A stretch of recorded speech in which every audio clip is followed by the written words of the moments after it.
Hey, what's going on, guys? Give me a second to set up. We have a yet another saga in the Invisible War. Some things that I want to address.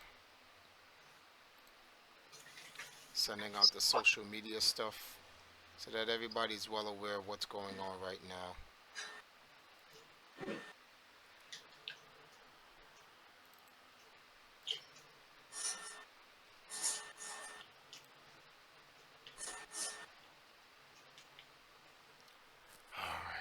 All right. Let me get a testing. Sahil, are you there? Hello? Sahil, are you there? It looks like we've lost Sahil. I mean, he's still there. Why is he not answering? Well, I mean, he's not there, but he's still on the call. Oh, okay. So at least I can hear you, Poldrin. Give me a second. Just want to. So I'm gonna pop out this chat. We got a couple of people here. Pop out the chat. Give us a couple minutes to start up, set up. I'm gonna take this stream chat. Sahil, are you back? Yeah, I'm back. That's my bad. Did we start? No, I didn't start just yet. All right. So I just want to grab something to drink during the stream.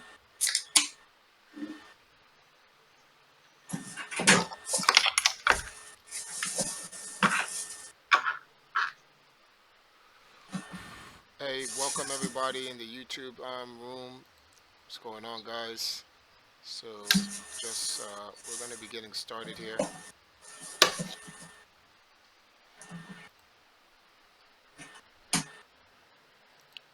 You've got to be kidding me, really? Yeah, delete this post right here. You know, I need a thing where whenever we start our podcast or stuff like that, there is a whole bunch of social media stuff that's just already waiting, and as I go live on the stream, it does all the tweets and the stuff like that for me. I don't like the fact that I have to go do it manually. It takes like what? How much minutes do you burn so far? 2.5 minutes right now. All right, so we're good to go. Okay, so every time I leave this, it does that. All right.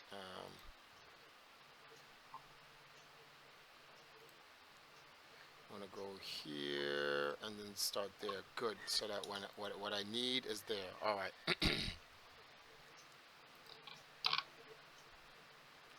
Let me pop out this chat, guys. Okay, so we have the chat there, and we have the thing here. All right. What's going on? A Train, Kisan, Hans, Poldrin, Yep. Jarion, um, Gamer Bones. So today's topic, as you guys can see in the stream, is protecting the pillars of a legacy formed by Walter Day. This is gonna be a lengthy podcast, much like how I had with Billy and Bill Hoffman the other day, and this is really to get into the whole the legacy of Twin Galaxies and esports as a whole. Um, so it's going to be a lot of things that we're going to be talking about, and I'll be taking questions. I will be giving answers based on the information that I know. Some people will say that the information is inaccurate, but I'll try to be as forthcoming and transparent as possible. Can you guys hear me? Is my voice levels good? I can hear you good. All right. So the first thing I want to do is I want to start off. I want to start off with something that I usually don't start off with, and it's important for me to start off the stream this way. So for those who are coming in now after the 5 minute mark, welcome. You have not missed anything. Um, yeah, but it is important for me to kind of bring something into question. Well, not into question, just put something out there for everybody to realize. Okay, wait a minute. What do you mean? What do you Right. Are you kidding me?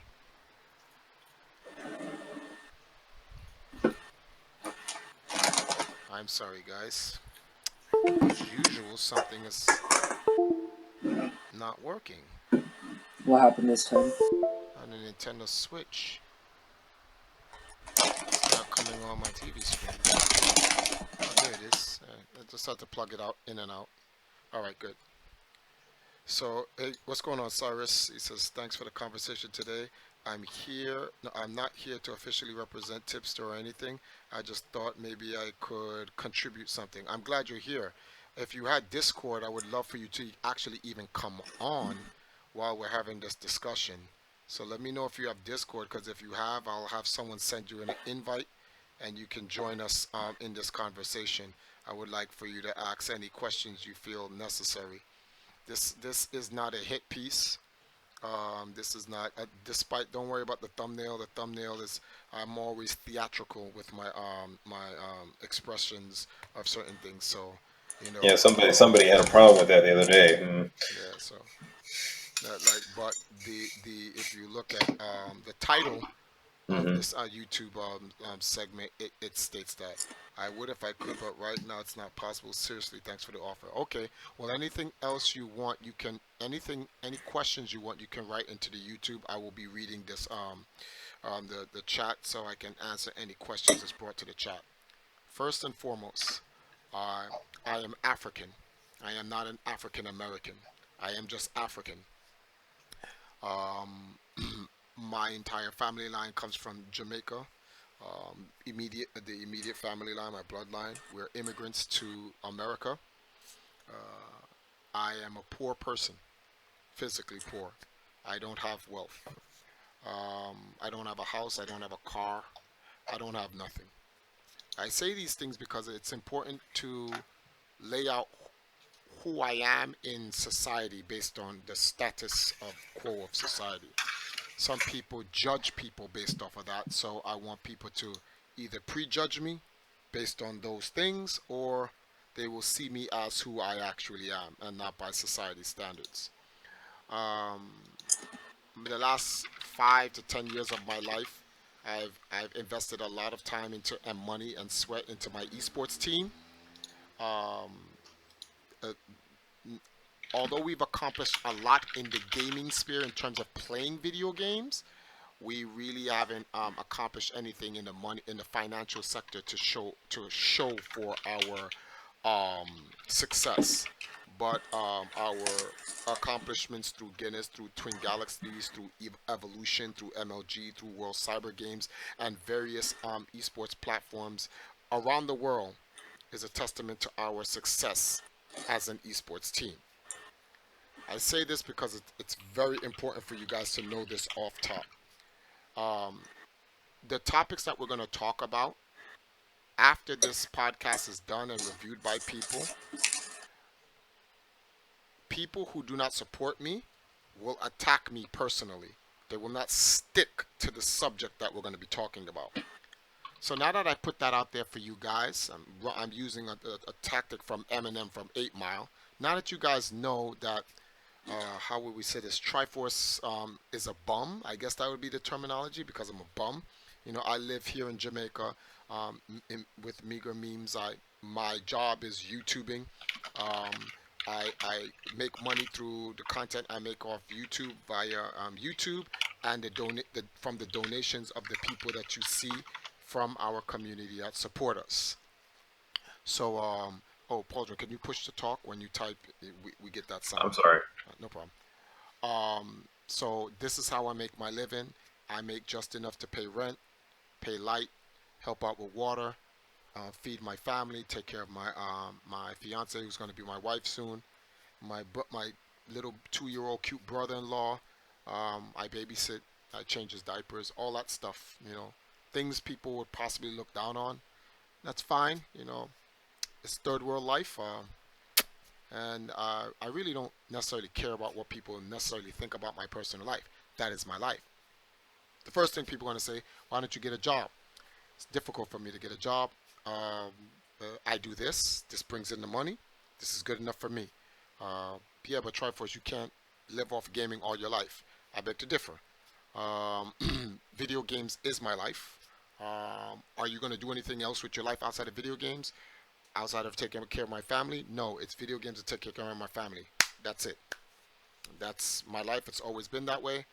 Anybody who wants to know more about me, you can look into the description of this stream chat. Later on, I'll put it in the description when this goes up for upload, and you can see a video, a biopic made from a great big story called Triforce, and that'll give you some real insight on who I am as a person. Now that that's been taken care of, we'll move that to the side. We need to address some traitors in the classic gaming scene and just gaming as a whole. Today's topic is about Catherine Despera. For a very long time now, I really didn't agree with a lot of things she says. She doesn't agree with a lot of things I say, and I've always kept it cordial. Um, I left it at she just disagrees with what I do. I would write my posts on my wall regarding the history of esports and the evidence that I pull forth to show that esports began at a certain place at a certain time with a certain person. And she would never call me and have a conversation with me as to why she disagreed so that we can, you know, have that talk and exchange ideals or what points of views to see if we can try to bridge the gap. Uh, and that's fine. She never called me. I didn't really care about it. Many times she's written a lot of things about me that she later on deletes, but she has enemies because I'm not her enemy. I don't. If you're my enemy, I will never grace you with the time for me to say you're my enemy. You're not worthy to be my enemy. My enemies are worthy. They have to be worthy to be my enemy. And she's not worthy to be my enemy. I just, it's a neutral situation. Neither friend or foe, neither associate or, or neither associate. But she writes a lot of negative things, and people send it to me, and they're like, "What do you think?" And I just go, "I don't care." If she couldn't send that to me directly, I wouldn't care. And under normal circumstances, that's why I never said anything to her. She never said it directly to me until yesterday. Hmm. Hmm. Are you kidding me? What is this? Wow. A bone fragment from the mackerel. Huh? I should have ate it, right? Yeah. Sorry about that, guys. I just finished eating mackerel. Anyway, um, she made a post on my YouTube page, and I'm gonna literally go through everything she read, and I'm going to all of her questions, all of her statements, and I'm going to address all of them. Unlike her, I'm not going to dodge the situation or change it to something else that has nothing to do with what was written. But before I start that, I want to show you guys something before I actually start that. So, I invited her to come on the show. Now, before she deletes her Twitter post that she makes and says I'm lying, I decided to run this live. So this is live. This is my actual Twitter. See, as you can see, up, down, up, down, up, down, up, down. So you guys know that this is not a copy and paste or something I recorded. This is actually her. So a gentleman over here by Hypnotic Neutral Cat made a statement, and I guess he was talking to her. I'm replying to Tipster. Having watched Triforce response, what do you think? Do you plan on responding publicly? Just wondering how your thoughts. There was a segment that a Tipster responded to, which he now blocked me on Twitter, so I can't respond to him. Catherine Despera jumps in and says, "Damn son, kick the tires and light the fires. Big Daddy." Sticks out tongue. I don't know what even that actually even means, but whatever. So I replied to her and I said, "If you want, you are welcome to come on my stream and discuss this further. I'm starting up in 13 minutes, which is what we're streaming now."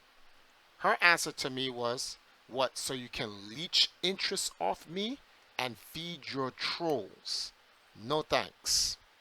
And then she showed this, I guess this is what you guys call a meme of some girl throwing water. I guess that's supposed to be me, the guy across the table getting hit with the water.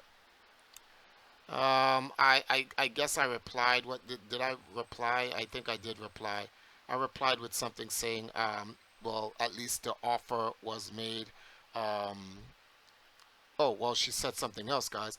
You're not interested in remedying anything. You're just looking to bait to amuse your boys. Piss off. Okay, fine. So, and you will never see me insult her and stuff like that because that's a distraction. Once you get into this stupid little insulting contest, you really don't get to the point. And so, but I just wanted you guys to see that for yourself, so you know Triforce is not making this up. She refused to come on and address the situation. Now let's go to her posts, which starts this entire topic. So let me switch off so you guys can read this with me. All right, here we go.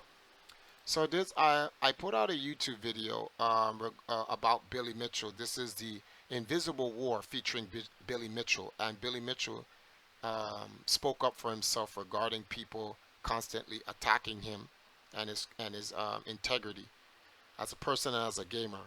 And Catherine Despera replied saying, "You're accusing other people of monopolizing classic gaming history, yet it's your group comprised of Walter Day, Billy Mitchell, and various others who have openly orchestrated drastic revisions of deeply documented historical and cultural events that shaped both competitive gaming and arcade culture before Twin Galaxies ever opened its doors."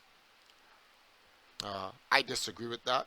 I will explain after I finish reading this. I will explain everything I've said over and over again in previous videos regarding the whole history of competitive gaming and arcade culture and so forth, so that you guys can get my context. I just want to read hers completely out first, and then I'll give you mine's, and then you guys can um, look between the two and have a clear understanding of what I mean and what she means. Because as I told many people before, she she actually isn't disagreeing with me because she has no idea what I'm even talking about. Her disagreement is based on a narrative she has in her mind that has nothing to do with what I'm talking about. She goes on to say, first and foremost, you and your business peers designed and purchased bronze plaques commemorating Ottumwa and Twin Galaxy's second arcade location. That is false. I had nothing to do with the design or the purchase of the bronze plaque commemorating Ottumwa, Iowa, and Twin Galaxies as the birthplace of esports. The plaque was already designed, already purchased. I was shown the plaque, what was written on the plaque afterwards, and told if I was going to come down to Ottumwa, Iowa, if I support Ottumwa, Iowa as the birthplace of esports based on my knowledge and understanding of the history and the evidence that I have to prove that it is. I 100% support Ottumwa, Iowa and its claim as the video game capital of the world and the birthplace of esports. I also 100% support my own claim. Walter Day did not make this claim. I made the claim that Walter Day is the father of esports, and I stand by my claim 100 trillion percent. That's not something Walter made up. That's not something Billy made up. That's not something Richie made up. That's not something no one in the classic gaming community has made up. I came in with that claim, and I will explain to you guys that later on. But I wanted to make sure you guys understand that that first statement she made about me and my business peers design something had nothing to do with that. Moving on, she says, no, Walter Day's first arcade was in Missouri as the birthplace of organized gaming, and henceforth have repeatedly lauded Twin Galaxies as the progenitor of esports, the beginning of esports, even going as far to include Billy Mitchell as an important part of gaming genre's evolution. Your version of history is blatantly false, easily proven false, an absolute insult and an embarrassment to millions, including the population of Ottumwa, who I and many others feel have been misled.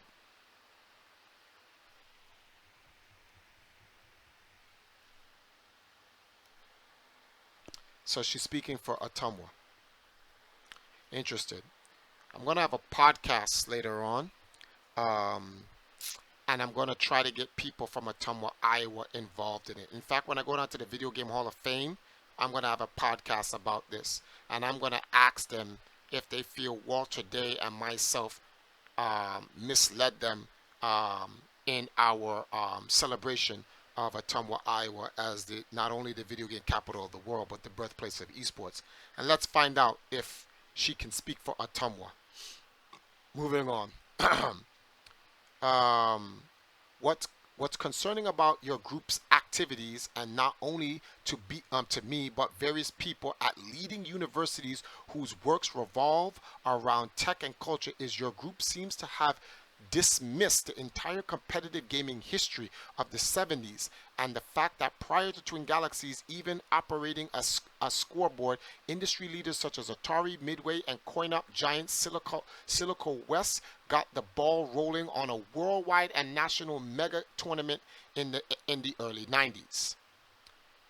A portion of that is true, but the context of it is misleading. I'll get to that later. Also, not one of you in your group seems to understand what esports and competitive gaming is. Now, we have to come full stop right here. This young lady, to my knowledge, has not won a single major video game tournament that I know of. I don't know her to be at MLG, CPL, World Cyber Games, Evo. I don't know her to be anywhere from any of those. In fact, she came around in the mid-turn of the century. She's older than me. I'm 40. She's older than me. So she's been around the arcade classic era, and I've only known for her when I first met her, coming from the arcade era. She had no known anything about what's going on in modern esports until she did her research, and now she knows. So this person, who has absolutely no resume as a competitor in esports, as a team owner in esports, or anything in esports, is going to tell an 8-time Guinness World Record holder, founder and CEO of the world's #1 most documented tournament winning video game team.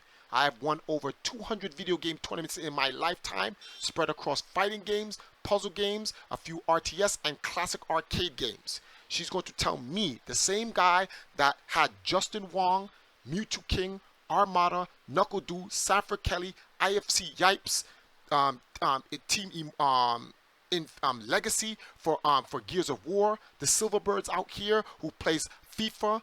She's gonna tell me, this, that, let me reread this for you guys, that that not only not a one of you in your group seems to understand what esports and competitive gaming is. She's going to tell me this. My team has been around for 15 years. 15. My team laid down, we refounded the entire fighting game community into the esports that it is now. Yes, we are unpopular and we have our little politics or whatever, but let us not delude ourselves in what I've actually done for the fighting game community. I'm the first the first esports team in the fighting game community is Empire Arcadia, and that's 2002. This was posted in Tips and Tricks, right? We're a 13-time Evo winning team, right? So I don't understand where she comes off, where she can tell me whether or not I know the difference between esports and competitive gaming. And we're going to get to that later, but let us continue to read what she says. She says, or can even impart in your comments and or conversations any rhetorical explanation of how Twin Galaxies played such a part in both subjects development when Twin Galaxies wasn't around in the 70s and was quite dead and buried throughout the entire 90s when esports began to evolve. Interesting statement she just made there. We're going to get to that. She says, I would know. I was a Quake player, then a Doom player, then an Unreal player. Really? I would love to see what tournament she went to and what tournament she competed into when she considered herself to be a Quake, Doom, and Unreal. I would love to see that. Anyway, as if, well, I'm not trying to pull out, and put whatever on the table. All of us played Quake, all of us played Doom, all of us played Unreal. The question is, did she play competitively? That was a question. But we'll skip that. I'll let her have that. Esports is televised, integrated computerized gameplay where everyone plays the same game at the same time in real time and are able to influence the gameplay and outcome of other players' experience with their actions on the exact same platform.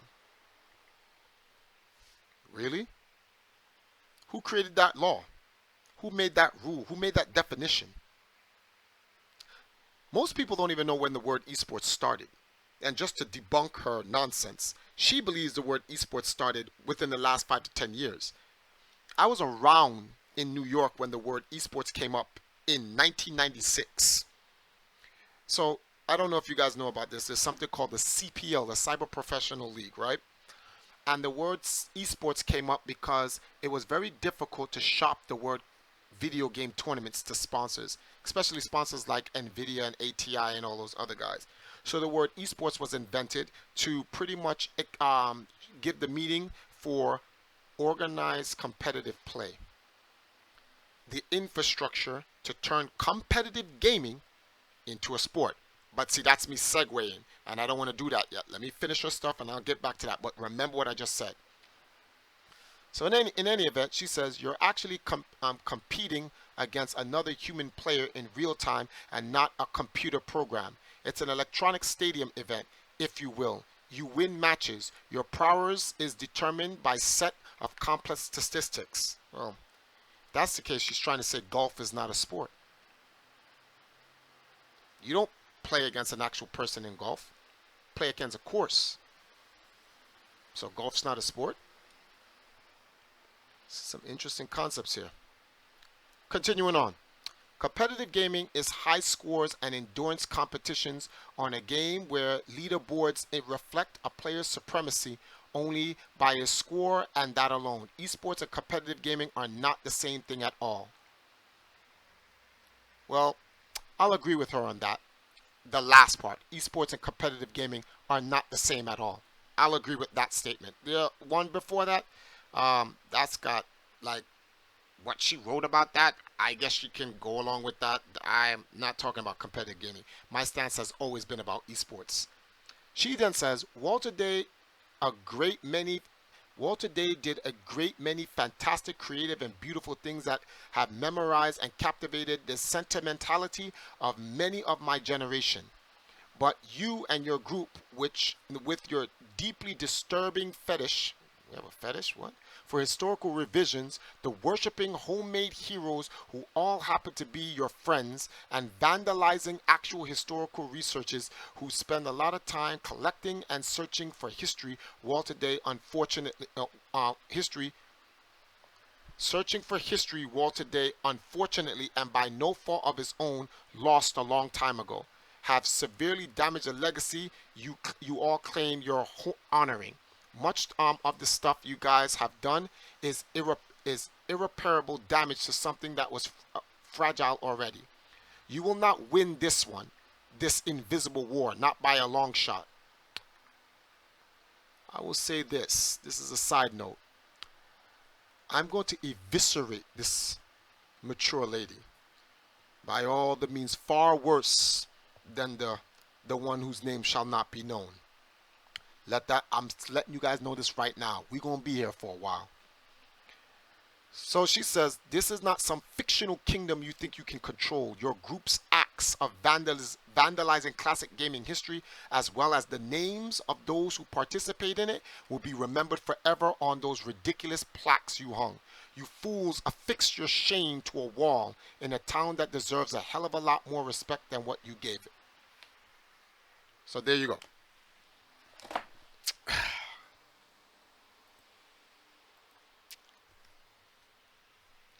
All right, guys. Here I go. I'm going to draw a parallel here so that you guys can understand. The game of basketball was created in 1891 by a gentleman, James Naismith. He created the game of basketball. From 1891 to 1940 something. This is 50 years, half a century. Do you guys you guys are just in this room not right now on YouTube and Discord that I'm talking to? Do you guys know how many basketball tournaments were held from 1891 to 1940 something? Not a clue. Just throw a number out there. Give me the dates again. 50 years, half a century. Good God. I would say maybe like in the 80s, like just under 100. Like tournaments, 50 years worth of basketball tournaments. Tournaments, games. It doesn't even have to be a tournament. It could just be a game. It's got to be in the tens of thousands. I think it's more than that. I think it's like 100,000. I'm lowballing my estimate. I know, but I'm just gonna stick with in the tens of thousands. I'm gonna stick with the hundreds of thousands. You're not in the chat, Try. What is he talking about? Ginger Snaps, I'm talking right now. Right? So,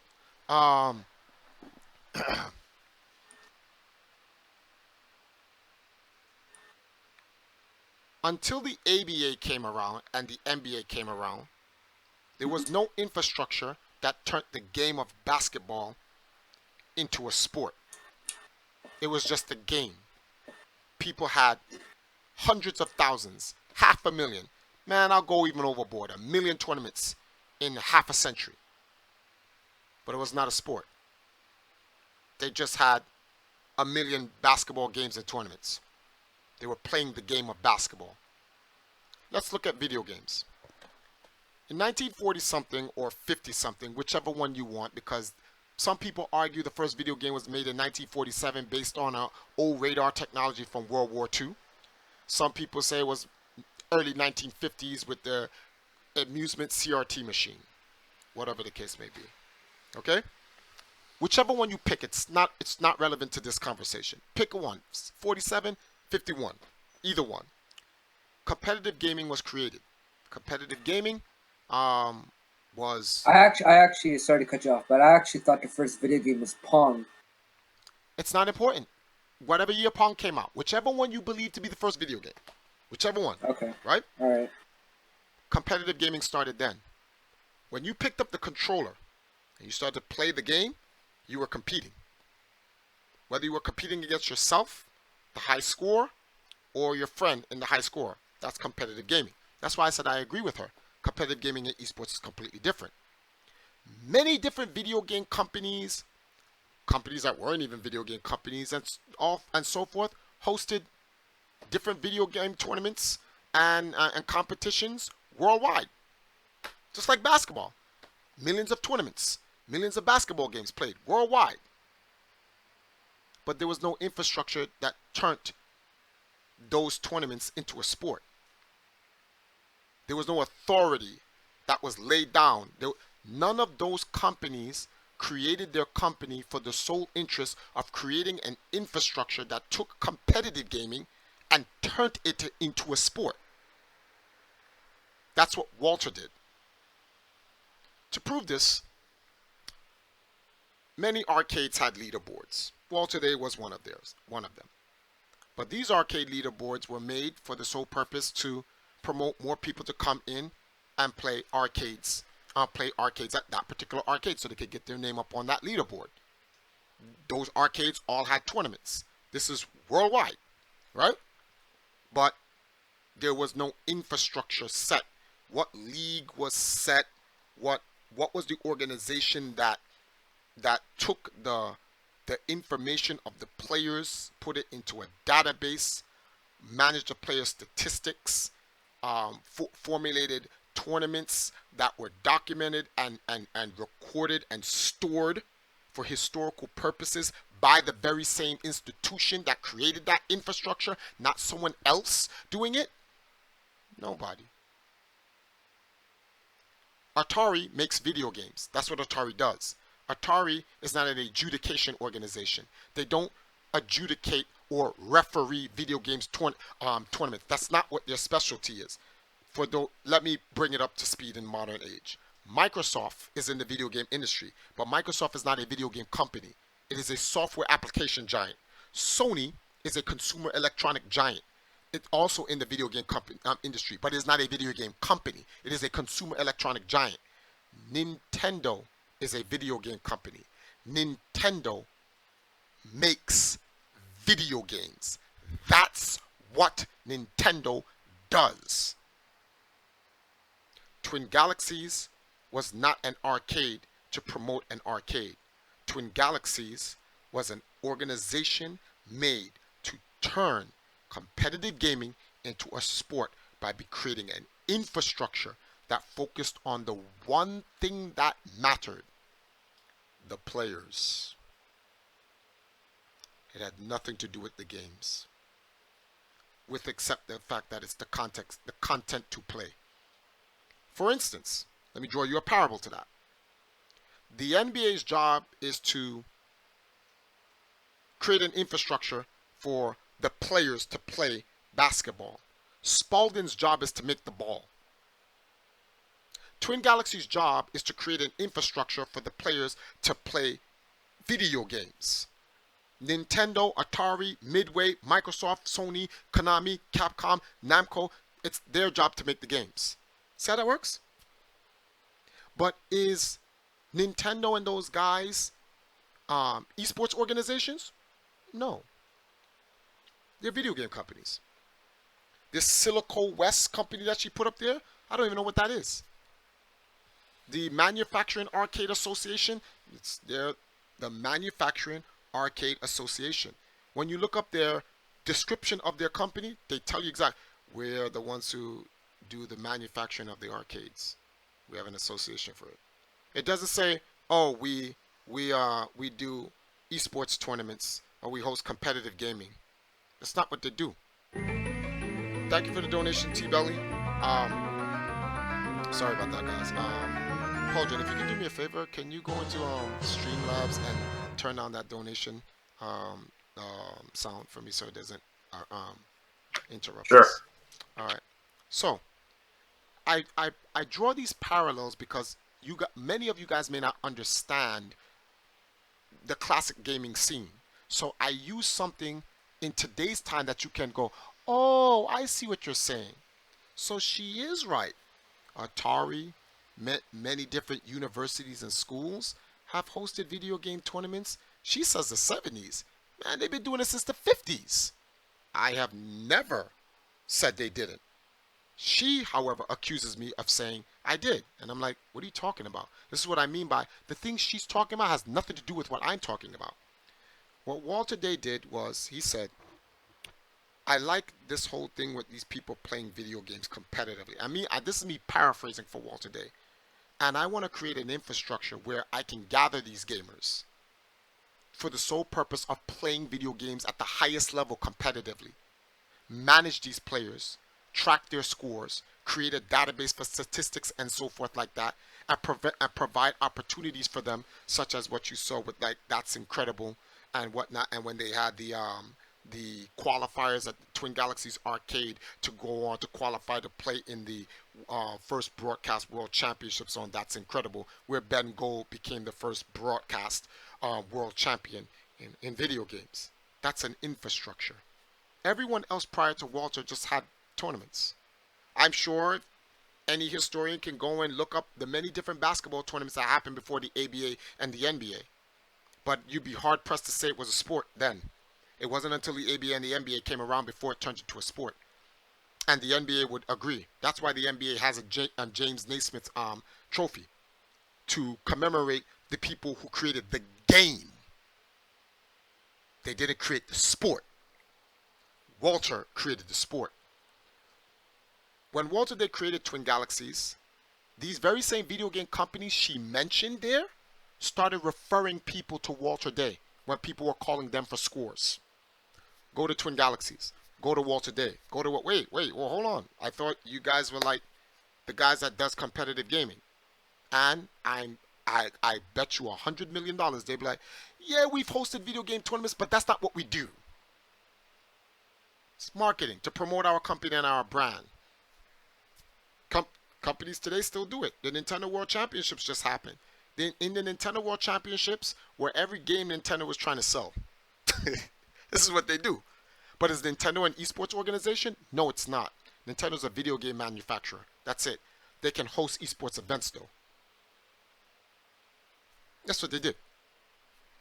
That's what that is. So as you guys can see, what she tries to do is she tries to manipulate the argument, block out certain things on the side, and try to twist what I say and say I said X, Y, and Z. And I'm like, no, I'm not saying. Walter Day, I'm going to say this one more time for everyone here. Walter Day did not create competitive gaming. He didn't. It's a fact. Walter Day created esports. He created the infrastructure that created esports. Guinness World Record last year awarded Walter Day's Twin Galaxies as the oldest adjudication service in video games. To adjudicate, that means to judge, referee. This is something you do in sports. My two guests, am I right? Wait a minute, did I lose them? Yeah. They always have the referees and stuff to judge, although to varying degrees. But Mm. your I point just still stands. want to say that, right? So my question is, prior to Walter Day's organization, which is Twin Galaxies is an adjudication organization, was there any other adjudication organizations prior to him in gaming? No. Not to my knowledge, no. So some people say, but Joystick Magazine has all these records of people that does. Yeah, they're a magazine that promotes everything in gaming culture. They wrote down scores from video game tournaments and competitions held throughout its time. And they've also wrote articles on the newest games and the newest video game systems that came out, the newest designers, the newest video game companies. It's a publishing organization, not an adjudication company. So I say, oh, so wait a minute here. So if Twin Galaxies is the oldest adjudication company, and there was none before it, doesn't that make it the oldest esports company? And if Walter Day, along with his partner, which a lot of times we forget to mention his partner, but Walter did most of the heavy lifting, which is why but Walter Day is the co-founder of Twin Galaxies. There's another partner involved. His name escapes my mind at this time. I apologize. But I want to put that out there. But for the most part, Walter Day founded Twin Galaxies. So let's go over Walter's history and find the Twin Galaxies. So what did Walter do? A lot of people go, oh, Walter just opened up an arcade. Incorrect. Walter Day has a book. And in his book, he explains to you how he even came up with creating Twin Galaxies. Walter traveled. Remember what she said? Walter Day's first arcade was made in Missouri. She's absolutely correct. But she once again omits the context behind it. Walter Day's arcade in Missouri, or wherever it was held in, made Walter love video games. Walter has always loved video games. What she fails to mention is that in 1981, the summer of 1981, Walter traveled the nation. I think he was on some campaign for his job or whatever, but while he was traveling the nation, he stopped off in different arcades to find out top players, their names and their scores and their associated games, and he wrote these things down. Why? Walter said he was, what's the word for this?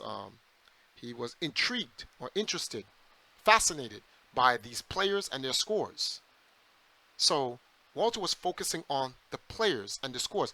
The arcade Twin Galaxies wasn't even built yet. But this is what he did.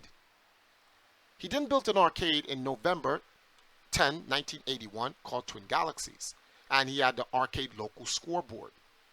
This scoreboard was comprised of scores from different arcades around the nation. Unlike other arcades, which just keeps the local scores in their arcade. That's all they do. Because they're not trying to promote this esports thing. They're just trying to push their arcade. So And this is before the internet was readily available to just there find was out no who internet, was so ahead. Yeah. yeah, he had to do this. This was the so-called, based on the technology at the time. This is the technology that they had, so this is what they did, right? So he wrote these scores and he created a national scoreboard. Then his arcade, fast forwarding, his arcade people played through. This is the following year. This was November, but the following year, February, some guys made a huge score in and was appeared in Life magazine or something like that for, I think it was, I can't remember the game. It was a game, a Defender or Centipede. I think it's Defender, and how he scored a certain amount of points. And a kid came in the store and said, I could beat that score. And Walter said, okay. Now, mind you, if Walter only cared about his arcade, he wouldn't care about what score some guy put up somewhere else. But he fostered a tournament for this kid to see if he could prove if he could beat the score. And when he beat the score, Walter started calling the companies and said the score's been beaten, right? Different video game companies were telling kids who were calling in with their records to contact Twin Galaxies if you want to find out what the score to their game was. Wait a minute. Time out. Why would these video game companies do that? Who made Walter the authority for them to do that to? Did any video game companies do that prior? Did video game companies tell people, contact this company, this adjudicator, to find out what the actual score was? No, that never existed. It only existed when Twin Galaxies started. After that, Walter had a multi-arcade National Defender Championship, something very rarely talked about, where he incorporated other arcades around the nation to have a Defender competition. But wait a minute. If Twin Galaxies is about your arcade, why are you incorporating other arcades? Because it's not about the Twin Galaxies arcade. It is about the infrastructure set up to turn competitive gaming into a sport. You're going to hear me say this multiple times throughout this entire stream, because people like Catherine Despera will just find something and say something that's got nothing to do with the topic and change everyone off from getting that point. And that's the entire point of this entire discussion. So let's move forward. From there, Walter Day was the first person to assemble the nation's greatest 19 players throughout the nation. His arcade was able to bring together the nation's top arcade players of the time for a Life magazine photo shoot, which is etched in history. Let me ask you a question, Sahil.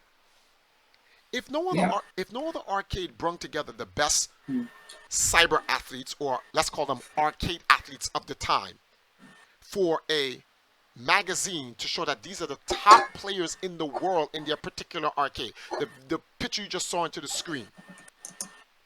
If someone did that and they were the first to do that, would you consider them would you consider that company as providing a service to create an infrastructure for esports? Well, obviously, that's literally what they're doing. Just putting it out there, right? Yeah, it's And like you could always argue that, okay, even if this guy didn't do it, there's like a high likelihood that like somebody else would come along in the future and do it anyway. But that's not the point, right? The fact is he was the first to do it. Yes, and someone would have came along and did it if Walter did not do it. But the point is, he did it. That's the point. He did it. Okay.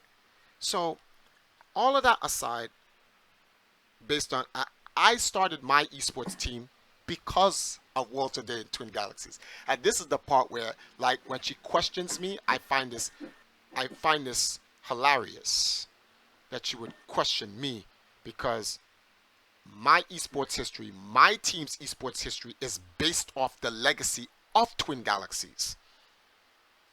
When I heard of Twin Galaxies and I saw That's Incredible when I was a kid, and heard about Ben Gold and Billy Mitchell and Todd Rogers and all of these other guys, I was like, man, I heard about the U.S. national video game team with Jeff Peters and EGM's Sushi X, which is also known as Steve Harris. I still have my collection of EGM magazines, and Sushi X, which is Steve Harris, used to talk about the old days when competition was there back in those times, and this was like the 90s. But according to her, esports didn't exist. That was considered competitive gaming. And I'm like, what? I'm like, she says she played Doom, she played Quake, and she played Unreal. Now, if you played Unreal, that's late 90s. So she should have heard of the term esports in the late 90s then. But she didn't. You know why? Because she wasn't a competitor. She played the game. But if she went out to any tournaments back then, she would have heard the term esports. I heard the terms esports in the late 90s. And I was like, yo, esports is a godlike term. You know something? I'm going to make my own video game team. I'm going to call it Empire Arcadia, which means the Empire of Arcadia goers. Like just like you have Americans, you have Arcadians. It was this whole nationality. I had the whole thing lined up, so I'm like, I'm gonna call it Empire Arcadia, because Arcadia also means peace. I have this thing where I believe video games will bring peace to the world one day, and it will. So I'm like, okay, I'm gonna do that, and I'm gonna forge my own esports team, and then Triforce. yes, This just sort of has to do with just the origin of your name. I know you didn't base the name Empire Arcadia off this, but just a fun fact, there is also another place the word Arcadia comes from. It yeah, was actually it's Greek. arcade. No, I know it's Greek. You're Mhm. right. I'm just letting you know as like a little like side fact, right? The first French colony in North America Mhm. was also called Arcadia, and it was along the St. Lawrence River in Quebec. It was called Oh, Arcadia. It was the largest French colony. okay. Thank you. Maybe an arc out there one day. Yeah, maybe. So now with this said, I knew about all these things Walter did, and when we got our website up and running, I wrote an entire piece on Walter. I've never met the man in my life. I've only heard of him. And I wrote all these things about Walter Day and how he was the father of esports. This is in 2002 on my old website in 2002. You guys can check up go um actually, let me not say that. That would kind of put me in a bad position with what I'm trying to do later on in the year. We'll get to that later. We'll have another segment, and I'll bring that up when I make sure things are in my backyard are clean in terms of our team. So now, when I heard about Walter, I wrote an article on him. I met Walter Day in 2008 for the first time, and he was like, "You're a Triforce." I'm like, "You know me?" And he's like, "Yeah, you wrote an article on us based on your website, Empire Arcadia, right?" I was like, "Yeah, the pioneers of Arcadia. That's what we called them, right?" J- James Goddard, the D&D legend, and the guy from Nick Arcade, and all these other guys. I did a whole piece honoring all of these guys who helped started esports from Raymond Mooney for well, not esports but gaming in general and their respective genres. So from guys who developed games to guys who started Chuck E. Cheese to Twin Galaxies to Nick Arcade, Johnny Arcade from Video Power, all of them, you name it, right? So that's what I did. And I was like, wow, Walter, you know who I am? He's like, yes. He's like, I'm very impressed with your knowledge about video game history and what we've done in Twin Galaxies. I said, man, you guys inspired me to make my own video game team. And we have our team called Empire Arcadia. And we were there. We literally went to Fun Spot as a team. It was me, Justin, Royal Lance, Prodigy X, Lagaya, and Hero. We are all there, and we set a bunch of world records there. Even Justin Wong got a world record there and whatnot. Our team went out to this classic gaming event to compete.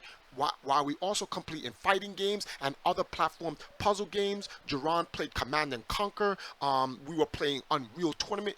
Empire Arcadia played everything, and we still do. We play everything. We're just known for fighting because we've won 13 Evolution World Fighting Game Championships. That's why everyone goes, but you're like a fighting game. Yes, because the most of our most significant wins come from one genre. But we're not a fighting game esports team. We're just an esports team that so happens to excel greatly in fighting games. Yeah. So It's the same way teams like Fnatic or Team Liquid or like TSM and stuff. All of them, they all got their start in one specific genre, but genre, they all split up into different they all no, different they all subsets. expanded. Yeah, they Their all yeah, expanded. their teams expanded into different games. She now, Catherine Despera now says that esports is one particular game versus X, Y, and Z amount of player. That's completely false. One second. That is completely false because the fighting game community was forged in 1996.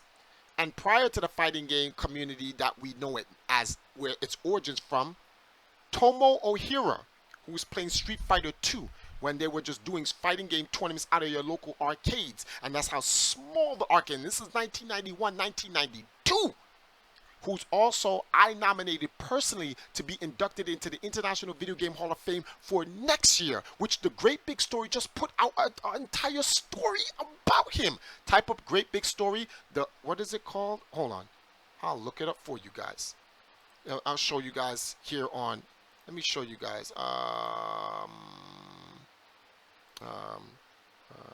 Great Big Story. 1 second, guys. I want to see Great Big Stories recent. They just put them out. It's called, I'll show you right here so you guys can see. Look up this. That man spending most of... Oops, could get copyright for that. The King of Street Fighter 2 who disappeared. Look that up. You don't believe me? Look it up, right? Great Big Story has done pieces on myself, pieces on Billy Mitchell, pieces on Tomo, and pieces on other video game champions, which they also recognize as esports. So when she says, oh, I'm going to lose this war, she doesn't understand she lost the war before it even started. She has no idea what she's talking about. She's convoluting and mixing up what she thinks in her head versus what we're talking about, which has nothing to do with what she's talking about. So in any event, going back to my my point, hold on, let me get back to her thing. Well, actually, I kind of addressed that. Marvin Kempler, 1970s televised video game pioneer. I guess we'll get into that. And we're going to read some of this other stuff that she said. Oh, man, we're going to get into that later on. But I wanted to give I wanted to give you guys a full context of why my claim makes Walter Day the father of esports and Twin Galaxies the birthplace of esports. Why that plaque went up there. Why the Guinness record for Twin Galaxies being the oldest adjudicating organization in video games, 36 years as of this year, as of November 10th, sits in City Hall in Ottumwa, Iowa. Remember, she just said we're embarrassing the people of Ottumwa, Iowa, but the Guinness plaque is in City Hall.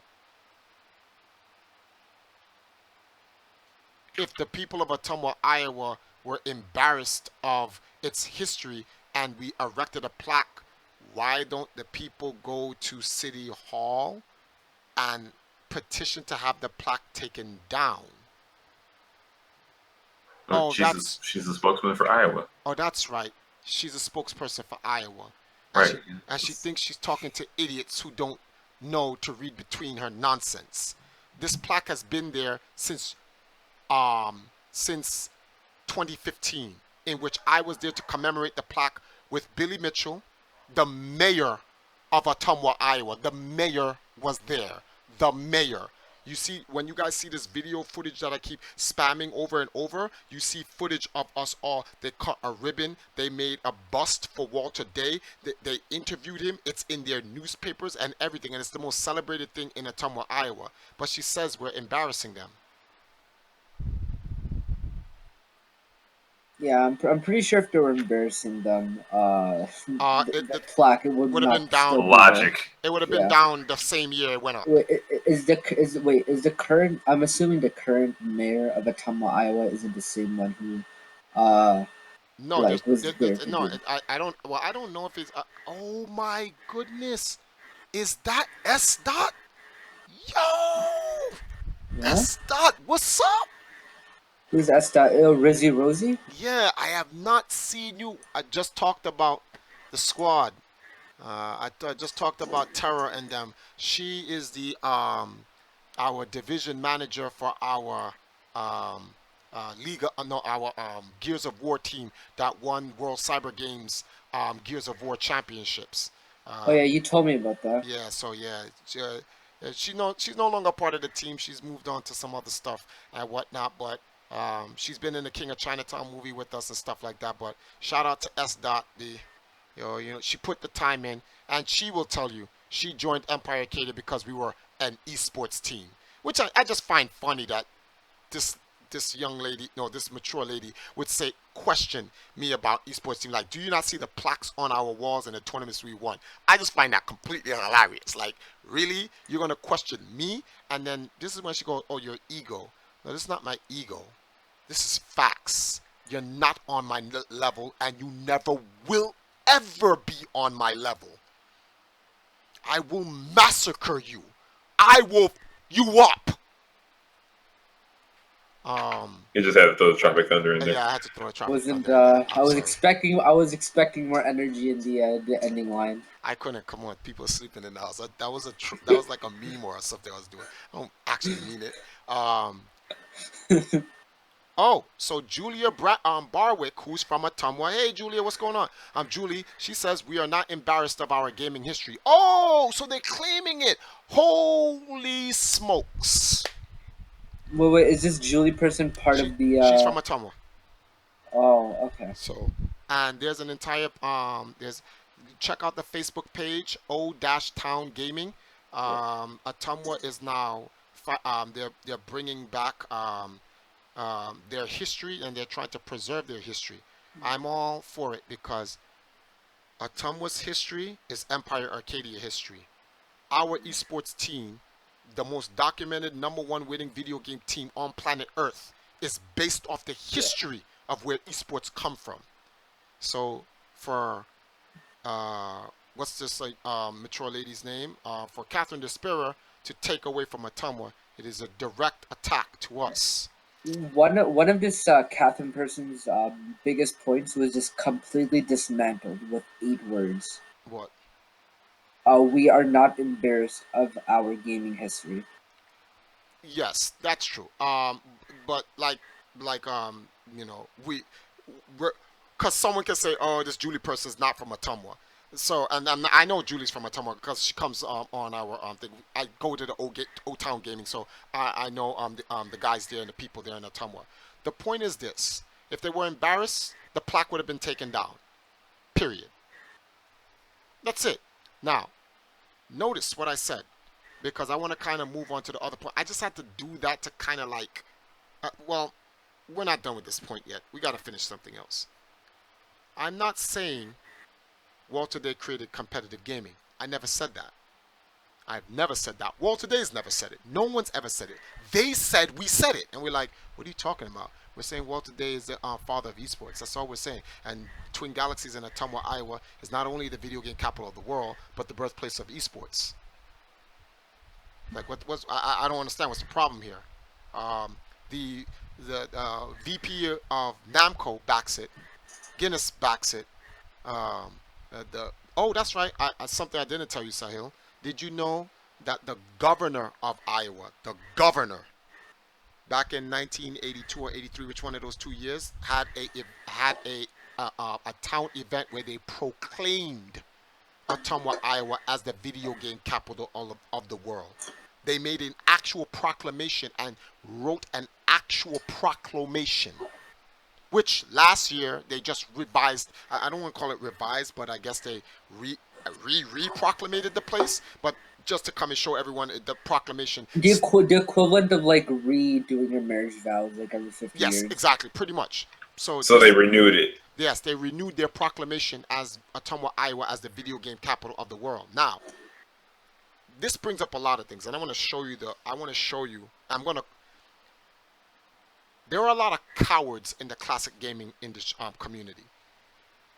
Many people who, at the time when they were playing the video games and they saw all that stuff going on in Ottumwa, Iowa, didn't want to be involved because at that time it was corny.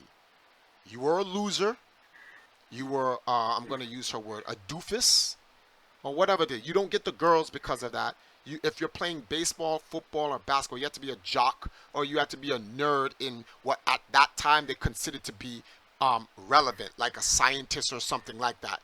You wasting your time playing video games, you're an idiot or you're a loser. That's what they called you. How do I know? Because they were calling me that in the 90s, and then they called me that in the turn of the century. People are still calling me that now, and it's 2017. So a lot of those classic gamers, they didn't want to be seen when that was coming around. They played their video games but it was privately. See what I'm saying? And they didn't get involved. Now, you have players in esports who are making far more money than people who are serving to defend this country, defend that country from terrorism. People are getting their legs blown off in other parts of the country, of the world, in fights against terrorism. And they're getting paid XYZ amount of money. But a guy like Sonic Fox has $500,000. A guy like Faker, oh, let's not get into Faker. Guys like Fatality, oh man. We don't even want to get into guys from Optic Gaming. That's just a joke right there. You have guys like PewDiePie, he's a YouTuber and a gamer, and he makes more money than the former president of the United States. Oh, so it's cool to push games now. Oh, okay. That's what it is. So now you have something to say about video games, but you had nothing to say then. That's why I call them cowards. You want to talk up now like you were there repping the set. You was not there repping the set. You were set tripping. The bangers came around, you tucked your flag in your pocket. They left, you pulled it out. That's what you were. Me, I've been repping from day one till death. I'm going to rep all day, every day, for life. That's just me. And that's why when people go, oh, me and my buddies and my consorts, listen, me and Walter Day, these are not my business partners or whoever you want to call them. I'm a friend of Walter Day on a personal level. Empire Arcadia has nothing to do with Twin Galaxies in any business way, shape, or form outside of me getting world records from Twin Galaxies. Empire Arcadia supports the history of Twin Galaxies to preserve the origins of esports because there are forces marshaled at trying to rewrite history, such as, well, I wouldn't say Catherine Despair is trying to rewrite history. She's trying to manipulate it. That's really what it is. She's not really trying to rewrite it. She's trying to say, okay, this is not here and that's not here. And she leaves out a lot of context all the time, which is what happened in this situation regarding Billy Mitchell and the perfect Pac-Man score. She posted up a letter knowing the context behind the letter, that letter has nothing to do with the perfect Pac-Man score. That letter was based on a score that they thought was the perfect Pac-Man score. Yes, the guy Bill Bastable did get the perfect Pac-Man score at a later date, but he used the freeze button to get it, which is what invalidated his score, thus making Billy Mitchell, when he got it in July 3rd of 1999, the first official person to get it. But she didn't put that there. She left that there out purposely. So whoever got the information would run with a story that was incomplete in its context.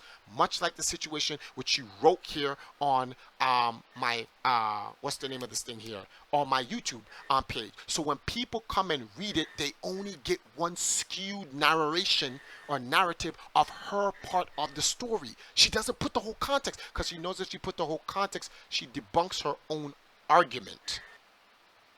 This is why Guinness doesn't argue. In fact, give me a second. One moment. Let me go here. So, as you guys can see, I'm on Guinness's World Records website. Most documented tournaments win for a gaming team, Empire Arcadia. Right? While most tournaments, my most documented tournament win for a gaming team stands at 2,000. It's actually more than that, guys. We can't update it until we reach 25 or 3,000 because Guinness is not going to sit there and keep updating every win we get. While the team's lineup has changed ever since started competing in 2003, all wins were achieved by current members. But I didn't come here for that. I came here for something else. I want you guys to see this real time.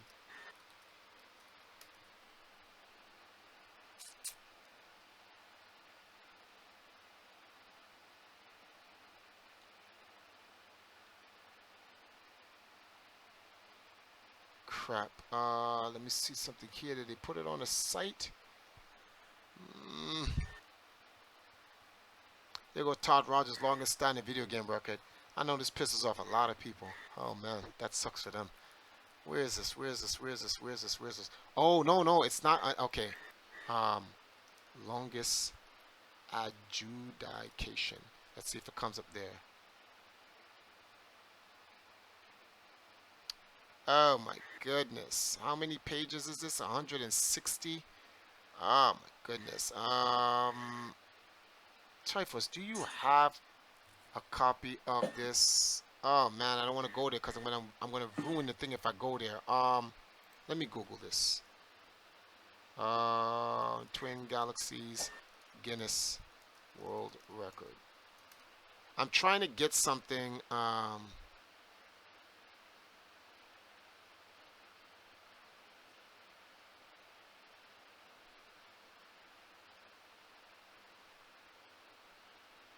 Oh man.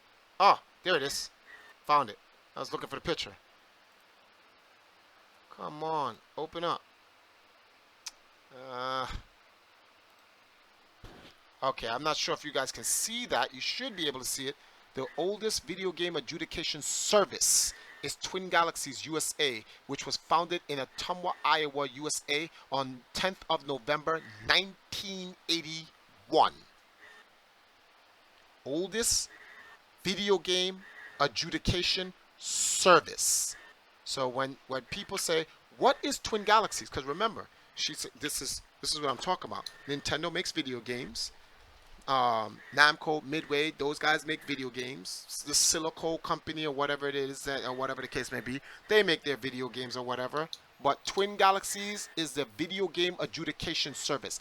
That is what the company is. It had an arcade because let's consider the arcade a base of operations, much like Empire Arcade. We're an esports team. Our base of operations is what's the name of this thing here? Our base of operations was the Arc, which is kind of closed down. This is Walter at his event where I was the one who presented the award, the Guinness World Record Award to Walter Day directly at the 35th anniversary of in Ottumwa, Iowa last year, which now that plaque sits in City Hall, right? She says that the town is embarrassed by it. The town, I think, I I will go as far as to say, I may be wrong, don't quote me on this, but I think this is the first time Guinness has acknowledged Ottumwa, Iowa with a Guinness certificate regarding Ottumwa, Iowa. I could be wrong, especially in video games, but I will say that it's that's one of them for sure, which is the obvious, right? But I wish I could find this thing, man. I really wanted to find this. Where did I put it? I put the book somewhere, but then let me see if I can. I really don't want to open this thing up, man. I really, really don't. Can I get the book? Hold on, guys. I want to see if I can grab this book. Nah, I can't. Damn it. All right. And I couldn't find this thing. I guess I'll find it later on where Guinness explains because Guinness wrote it in their book where they explain the topic. So remind me to explain to you guys what Twin Galaxies is, because Guinness sets the definition for Twin Galaxies, and then you guys will see, oh, then it is the oldest esports organization. I'm like, yeah, that's our entire point, right? So in any event, going back to what I was saying. Sorry, let me pull up this entire thing here. Okay.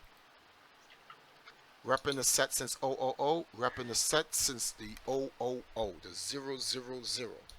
Now, as you can see, competitive gaming has existed long before Walter Day. People have made video game tournaments long before Walter Day. But like the NBA, Walter Day came in, set up an infrastructure to take those video game tournaments and competitive gaming and turn it into esports. Turn it into a sport, i.e. esports. That's not what it's always been. I stand by that 100%. I support it. We have all the information. So we're even willing to go to court. Like I hope they're foolish enough to say, let's make this a legal case. Because one of the things that we're facing here is one of the problems that we're facing here is that this is not this information, this thing about Twin Galaxies legacy and esports is not getting enough media attention. I am doing my best through my modern esports team to use the resources we have to bring this attention to Twin Galaxies. That's why we go directly to Guinness. That's why we're talking to people at CNN. That's why we talk to people directly at Time Magazine, which owns Life Magazine. That's why I'm going to be recording and documenting everything from this day forward and get it out to mainstream media. And I would love, this is a dare. I dashes y'all to step across this line. I dare y'all make an issue of this and want to take this to court. We're waiting for it. You guys are playing checkers. We're playing chess here. And we're waiting for that L move. We're sitting there waiting for it. I dare you. I triple dare you. Do it. I dare you. You see, the bus ass is coming. Get the whole town, we'll get the whole state of Ottumwa, Iowa, the whole state of Iowa to be like, whoa, whoa, whoa, we got a problem. I dare you. I triple dare you. And just how they're saying we're embarrassing the legacy of the classic gamers, let me explain something to you. The first champions are in that Life magazine photo shoot. Say what you want to say about them personally. Who cares? I don't care about none of that garbage. Those guys at that Life magazine photo shoot were the first branded superstars in esports because they were in that Life magazine photo shoot. That Life magazine photo shoot, what were you looking for? I was looking for, Guinness had put out their full explanation of Twin Galaxies history and what the company was about. They printed it in their books twice. So it's actually printed in their book, but there's a green page version and there's a yellow page version. It's on my Facebook, but I don't want to grab it yet because I have something saved on my Facebook live, so no one can say Triforce photoshopped anything. It is live, so I need to keep it there because we're going to get into that. This is the part Black Pauldron's on here for because unlike me, he's not going to be civil about the matter. Nope. He's just going to go in. But yeah, so we're looking for any avenue to blow this thing out of proportion. I have no problem to go up and be the first on the battlefield with my chest poked out. Because like I keep telling you people over and over again, you're not getting it. My alliance is not to Twin Galaxies. My alliance is not to the classic gaming community. My alliance is not to the fighting game community. My alliance is to no community in the entire esports ecosystem or universe. My alliance, my duty is to Empire Arcadia only. And is only through the history of Twin Galaxies why I have a partnership, or no, partnership's too strong of a word. Respect, admiration, and honor for Twin Galaxies' legacy and world today. So, due to that, they're not an enemy. They're a friend of ours. But we don't take their sides in things that people say about them out there that are true or false, with the exception of its history and its place. That's the only thing we will step in. The Knights of Empire Arcadia and the Valkyries of Empire Arcadia will not allow for people to distort. They're these traitors. They're traitors to the history. That's what they are. Their personal little spat against Walter and Billy, and I guess now me, has influenced them to go out there and manipulate and create narratives and what's this word for this, and sound bites and all of this other stuff to get people to discredit the stuff that Walter does. Nah. I was gonna wait till I get into the Hall of Fame before I get medieval, but this can't wait any longer. This is why I'm like, nah, the bus ass begins now, before I even get in the Hall of Fame. So that after in the Hall of Fame, no one can sit there and say, oh, you're only doing this in your Hall of Fame. This was a long time coming. This was a long time coming since 2008 when I met Walter Day. In 2011, yes, they're insurgents, Kisan. In 2011, we formed the Council of Gaming Legends, and if you look on Facebook, read what the Council of Gaming Legends is. I'm the one who forged the Council of Gaming Legends. It's not an official organization. It is a gathering of key people in the history of gaming with the sole purpose of preserving and protecting the integrity and the history of esports. That's what the Council of Gaming Legends is about. We keep it a small group because we don't want too many distractions, and people have criticized our gathering. But that's what that organization is for, and that is the connection between Empire Arcadia and Walter Day, not Twin Galaxies. It's connected to Twin Galaxies through proxy to Walter Day because he's the founder of Twin Galaxies. But we don't have no, I don't have no alliances with nobody in no Twin Galaxies. They're not my enemies, but they're not my friends or allies either. I'm just neutral with them. They seem to be on the right. They seem to be on the good side that I'm protecting. Fine, I'm all for that. I got no problems. But those who are on the wrong side are now up for complete and total evisceration. So now let's talk about the integrity of Catherine Despera, the juicy part you're all here for. This person here, I didn't always agree with. I was cool with her. One time me and Todd Rogers was in Chicago. She was dating a member of the classic gaming community, and she was having, I guess, relationship problems with them, and called Todd's phone. Started talking to Todd about her and her relationship problem with said member of the classic gaming community. The phone was then passed to me because Todd didn't want to get involved, and I'm like, why are you passing the phone to me? Oh boy. That's the first time I've ever really gotten acquainted with this mature lady. And I tried to be as nice as possible with her, whatever the case may be. And I just I tried to look, I don't know you. I don't know your relationship with you and the person you're going out with. She went from 0 to 100 instantaneously and was like, you don't care about no one other than yourself. You and you scumbags in the block. I was like, whoa, where is this coming from? Now, the funny part is, she'll say, you're such a liar, blah, blah, blah, which is the funny part because I never really bring it up because she never did it to me again in public until now. And now I got her. She wrote it on Facebook, which she's going to try to delete, but we have it already. And we're going to be showing this on the stream. And we're going to read it to you. If she disagrees with you, she goes from 0 to 100. Name calling. So much name calling. Questions your integrity, questions your character, and then borderline, if not, racist comments.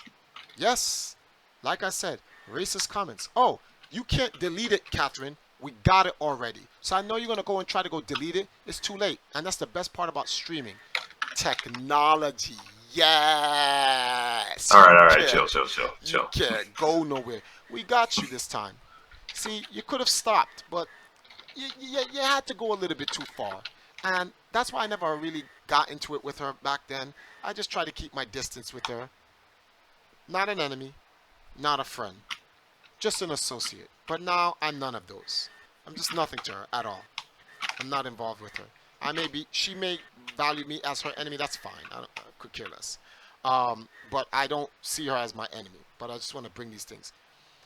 And I really try to stay away from her from all that time. But let's take a look here at some of the things that she wrote when this whole video came out.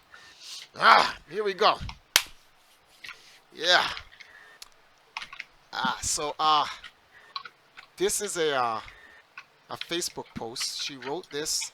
It says 1 hour, but this didn't happen today, an hour ago. This happened yesterday, whenever the time it was wrote. She says, this is an open remark to Richie Knuckles, Billy Mitchell, and Triforce. You all need to seriously get over yourselves that you're some sort of defining force of justice or whatever God complex. All right. It is that you all collectively suffer from, that has compelled you to behave, to believe you're saving gaming's legacy from the influence of me? ? Oh, for those who's wondering, where did I get this information from? I got this information from Black Poldrin, who had gone to a page. when I was explaining to him where the sources came from, and he saw this and he decided I to just ask me. saw it. Like it was nuts. And so I was like, I don't go to her page, so like I just stay away from her I don't even page. know. I actually don't even know how I ended up there. Okay. I think somebody pointed it out to me or something. So she goes, do you goons? So we're goons now, right? Right. God, from God complex to goons. Do you goons ever listen to yourselves in your crybaby videos like the one Triforce and Mitchell just put out, suggesting that I put Geeky Tipster, a full-grown man, up to making a video questioning Mitchell's credibility? Now, we didn't. Pause. Yeah, right. Because So go on. okay, so like if you guys remember the Billy Mitchell stream, which was legendary, by the way, I can't wait to meet that man in a ton of. He didn't. Neither one of them implicated anyone. I didn't She even. snitched on. She I snitched on herself. Yes, I didn't even say a gender. Right. I Like didn't she. even say. I said the sources. That's what I referred to the people as. I So didn't if say anybody's, yeah. he. I didn't say she. I didn't even say her name. I said the sources. So she just implicated herself for no reason, which was I just felt like that's kind of stupid. But okay. I didn't even know. I didn't even have an idea of who would have done this. So exactly. But she put herself out there. So then Right. I said. So then she goes on to say, you might as well entitled that one two pathetic bitch boys. Are you watching the sale? She called us bitch boys. See, the thing that's am I muted right now or not? I'm muted. No, I'm not. No, Okay. I can hear you. So We can hear you. yeah. Okay, so the thing that's like most mind blowing about this isn't like what she's saying in the rant itself, because this is all like in general, even though it's all wrong, it's pretty tame as far as Twitter rants go, to be honest. But the thing is, this is a 45-year-old woman, right? Who's using her spare time to go on a Twitter rant. Facebook. Oh no, Facebook, whatever. Yeah, Facebook rant. Same thing, but like Sure. still, Social media. Let's not it, split hairs. it's just like, Well, hold on. We got to why? finish it off. So she says, two pathetic bitch boys commissary their mommy's issues.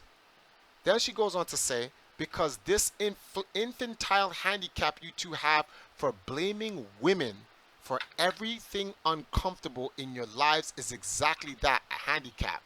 Pause. Pause. When Well, did women ever come into this? I don't know. They're saying this. Oblivion saying I'm really loud. Yeah. Um. The classic victimize yourself to make people feel bad for you. I mean, but bruh, no one brought up women. Yeah, Yeah, like I know that's That the thing. Like entire she's podcast. trying to figure out a way to victimize herself, but she's not doing a good job at it. I don't understand. Like this doesn't make any sense. Like I guess okay. So she then goes on. Let's finish the rest of this. She says it makes you look pathetic. It makes you look like complete dorks. So it's continuous name calling. Nothing weirder than a bunch of dudes white knighting each other. What are you scared of? Oh, and another thing, before you guys start calling out Geeky Tipster on his lack of journalistic integrity, which I have never called his question his journalistic integrity. Billy Mitchell questioned journalism. Period. It wasn't out to this particular guy specifically. He said, and I quote, "I wish he had done his due diligence." Yes, that's all he said. And you don't need to be a journalist to do your due diligence. You He should could do do your that to anybody. Yeah. Yeah, you should just do your due diligence, period. I'm not a historian nor a journalist. I do my due diligence. Like, that's just something you're just supposed to do.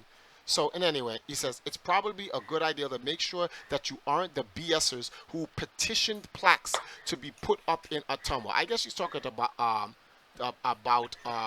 Billy, because I had nothing to do with the petitioning of the plaques. Number two, I don't even think there was a petition for the plaque. But that's just me, but I just know I had nothing to do with it.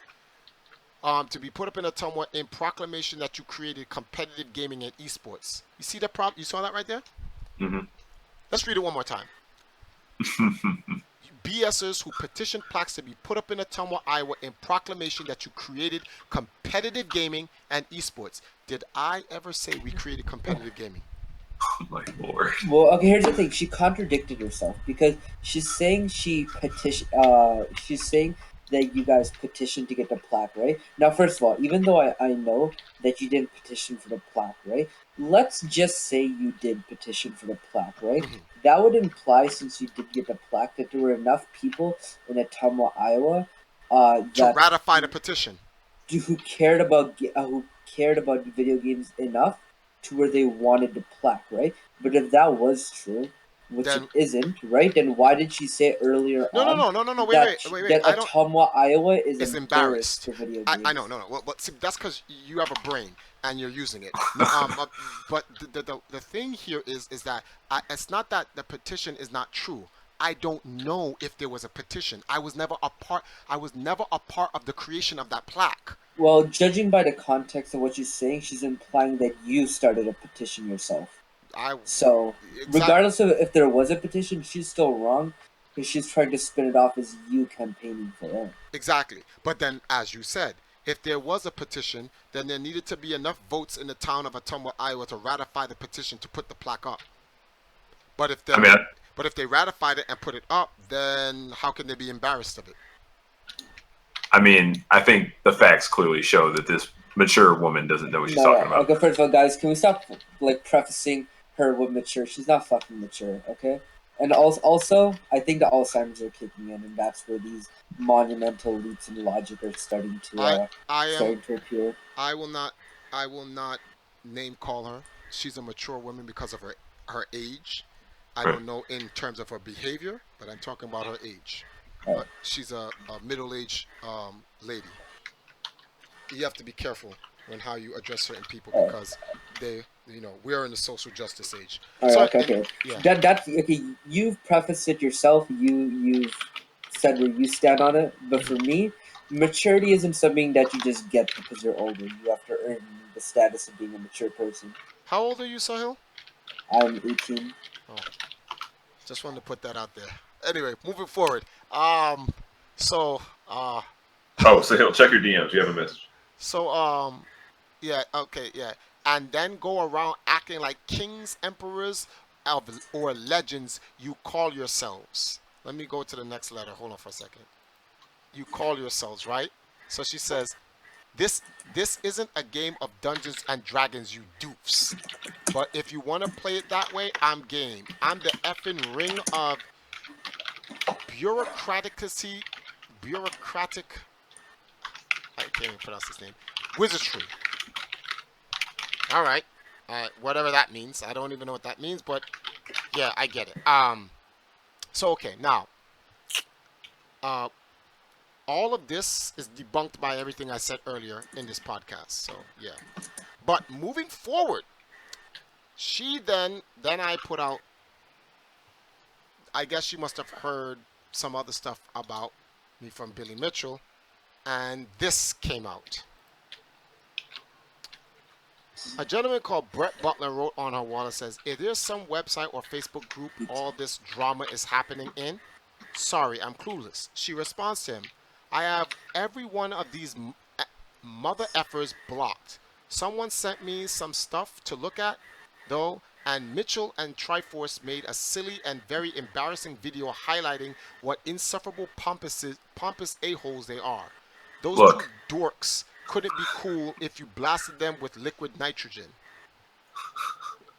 Nice zinger, but look, I loved that video that exonerated how much of a pompous a-hole you guys are.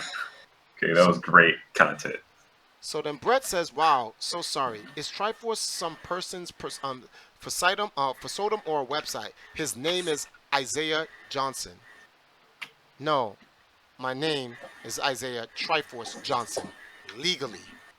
The name is there legally. Documented. Documented in my passport, on my IDs. Legally. The government recognizes him as Isaiah Triforce Johnson. Yes. She then goes on to say Triforce. She says his name is Isaiah Johnson, but then she calls me Triforce. But whatever. That's Right? That's nitpicking. But Consistency, please. yes. I don't. I don't have him blocked. I guess she forgot the word him, but he isn't a troll, and I've never had a problem with him until he started thinking he could manipulate historical facts. All right, to serve his personal agenda. Let's talk about this. What is my agenda? I'm not the father of esports. I don't know. My team isn't the first esports team. That would be the U.S. national video game team, a team that's now owned by Patrick Scott Patterson and his partner Tim McVeigh, who's also the first billion point player ever. He has the keys to Ottumwa. What do I get? What do I get out of helping Walter and preserving Twin Galaxy's legacy? What do I gain from it? Do I get money? No. Ain't no one in Twin Galaxy's paying me anything. Oh well, Jace Hall owns Twin Galaxy, so definitely not getting no money. Like, so what is this? Oh, because I'm going in the Hall of Fame, as Bill Hoffman said, I've earned my right into the Hall of Fame. So I was voted in. I had the credentials to get in. Okay, I'm going in. After I'm going in, so pretty much after I get in, my agenda is probably to get in the Hall of Fame. So to prove her point, that means after I get into the Hall of Fame, I need to stop defending Ottumwa. Let's see if that happens. That's interesting. Yeah, we're gonna find out if that's happening. If I stop defending Ottumwa, then she's right. That's my agenda. Because outside of that, I don't see what I gain from doing this, but it's whatever. So she goes, other than nauseating me with the way he lets that. Oh, hold on. Oh, are we coming to the best part? We're coming to the best part of it all. We're coming to the best part of it all. People will call this race baiting. I'll let you guys, the viewers, decide if this. I don't think so, if this personally. is race baiting. Before you even read it. I'm gonna go to it right now. So then she goes on to say, where is it? She says, other than the nauseating me with the way he lets that scumbag Mitchell use him like a houseboy, I've never had ill feelings towards him.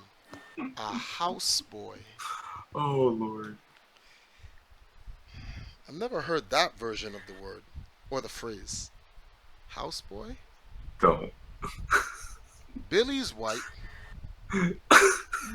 Keep in mind, not less than 10 minutes ago, she accused Triforce of being a misogynist and attacking women. Keep that in mind. But Yeah, Billy's white. Billy's white, and Billy has me as a houseboy.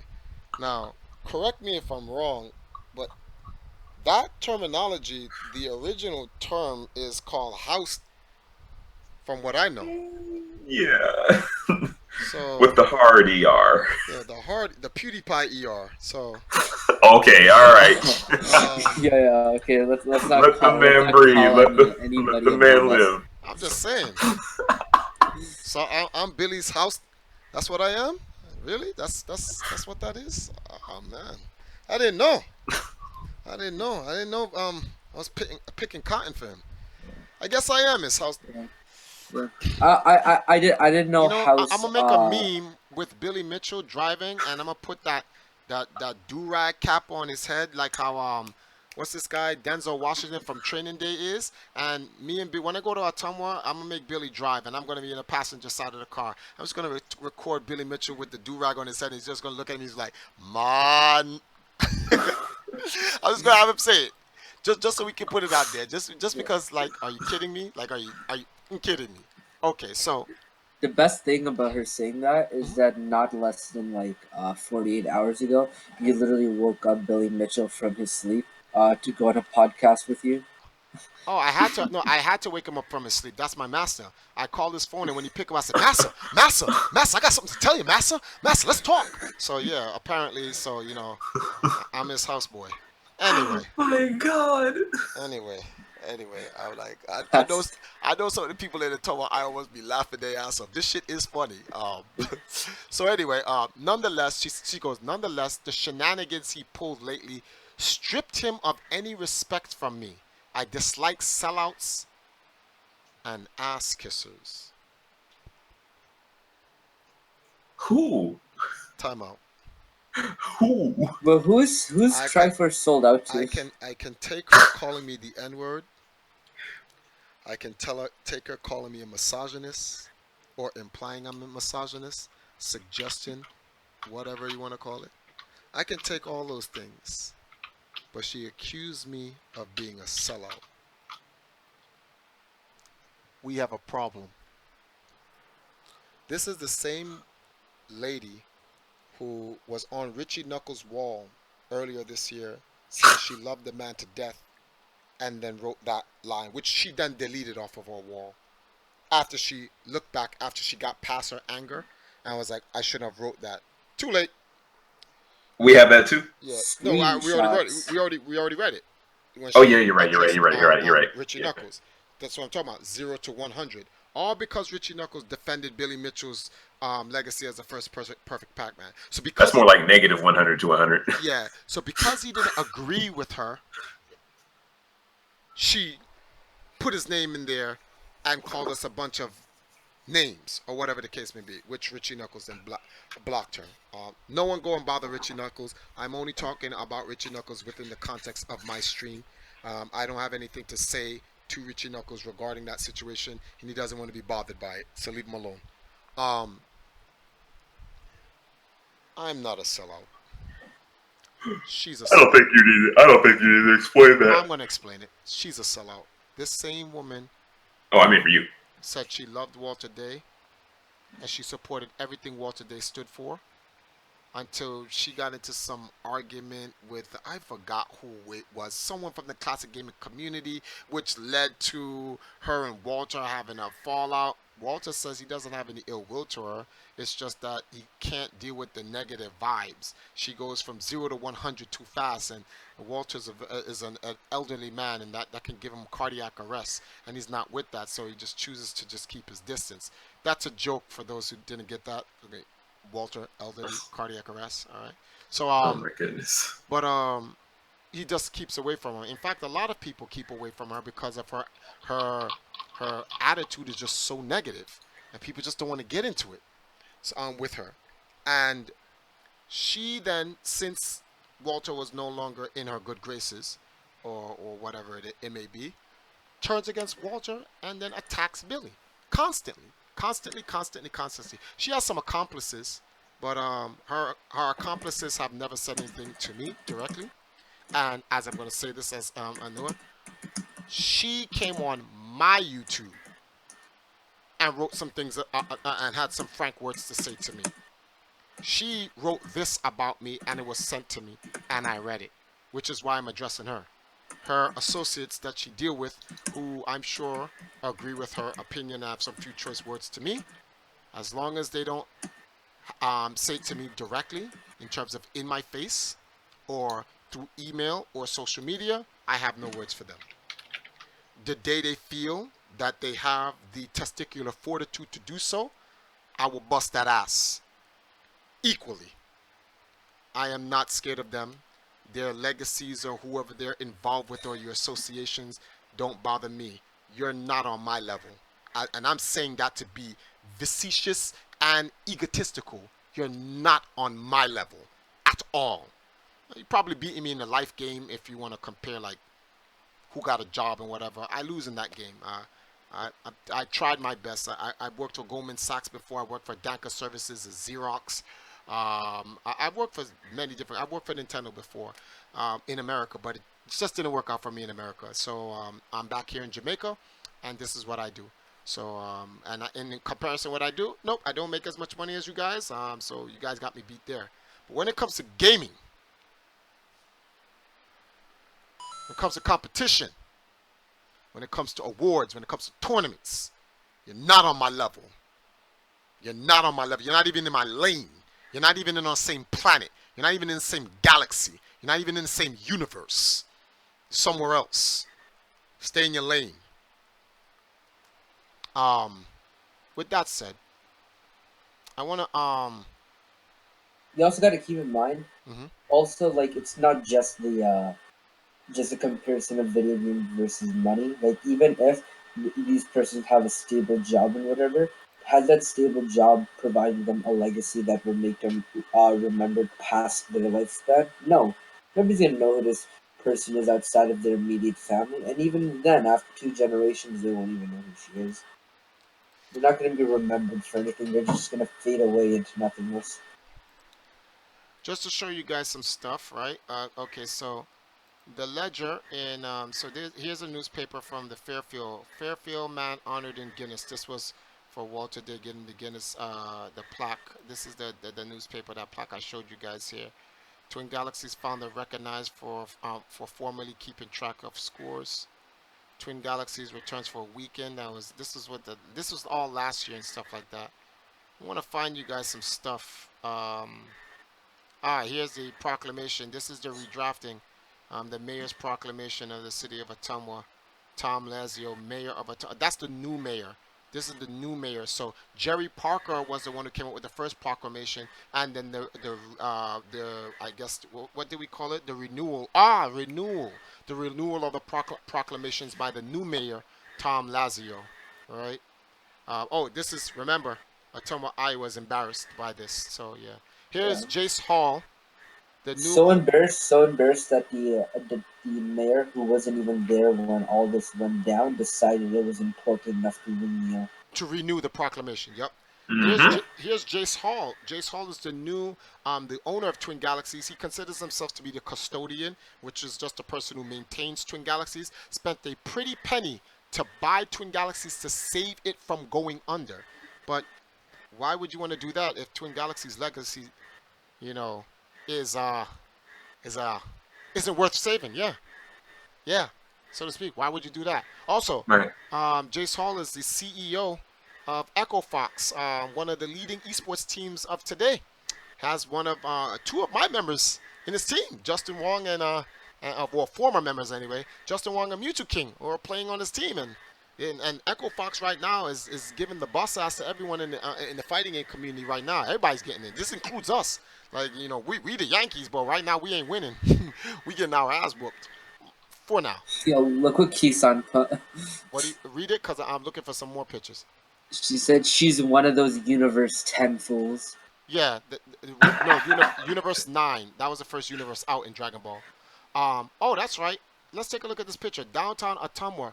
They are renovating the old movie theater, right? In which will host some of the video games for this 36th anniversary event for the video game capital of the world in Ottumwa. So But embarrassed. yeah, but they're embarrassed. Billy Mitchell is tall. Yeah, he is. Oh, Isn't he man. like 6'4" or something like that? 6'3" or something, 6'4", 6'5", or whatever. So Guy's in a order to tank. let you guys know who's in this picture, there go Billy Mitchell.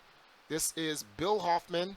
There's Tim McVeigh. There's Jerry Byram, the guy who's running the whole event for the video game capital of the world. Walter Day, Brian Koo, myself, and Jace Hall.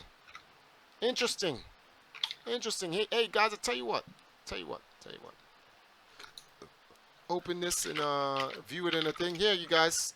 Just so you guys, here's a part of history, guys. Here's a part of history. Put it in the chat for you guys. There go the link. Click that link and download the picture and save it. Important part of history. A history that the people of Ottumwa, Iowa are embarrassed of. I'm sure they are. Hey, Triforce is there too. Yeah. Wait, is that theater still working today that we're standing in front of? They're renovating it. Found it. Oh, man, This that is is an old school theater. Man, one Man, day it I would looks want to clean go though. to. One day I would want to go to an old school one Okay. like that, I all wa- renovated. Let me read It's so clean though. Let me read this. Let me read this to you guys. So guys, remember, this old town is embarrassed, right? You killed it, Triforce. Just saying. No, I'm not done yet. I'm trying to. I'm gonna grind her existence into nothingness. He's got to grind the corpse to Yeah, death. I gotta grind a corpse to death. Like she don't. We're not stopping here. She said I can't compete against her. Is that so? I was trying to avoid this battle, but she wants the bus ass, so I'm gonna give her exactly what she wants. Well, you can't compete with her in inconsistency. Oh, that's true. She's got you on the inconsistency, bro. So in the back of the Guinness Book of World Records 2016, this is what Guinness writes about Twin Galaxies. On November 10th, 1981, the Twin Galaxies video game arcade opened its doors in Ottumwa, Iowa, USA. Founder Walter Day sought to turn gaming into an international sport by creating contests, enforcing rules, crowning champions, and measuring world records. He collected high scores for games from more than 100 arcades, releasing them as the Twin Galaxies National Scoreboard. Since then, thousands of video game scores have been adjudicated and collected, with high scores logged and record holders honored.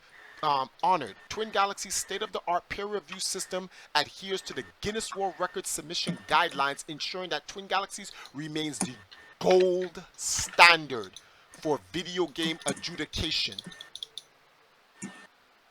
And that's that record that you see, that plaque that you see in Guinness in Ottumwa City Hall.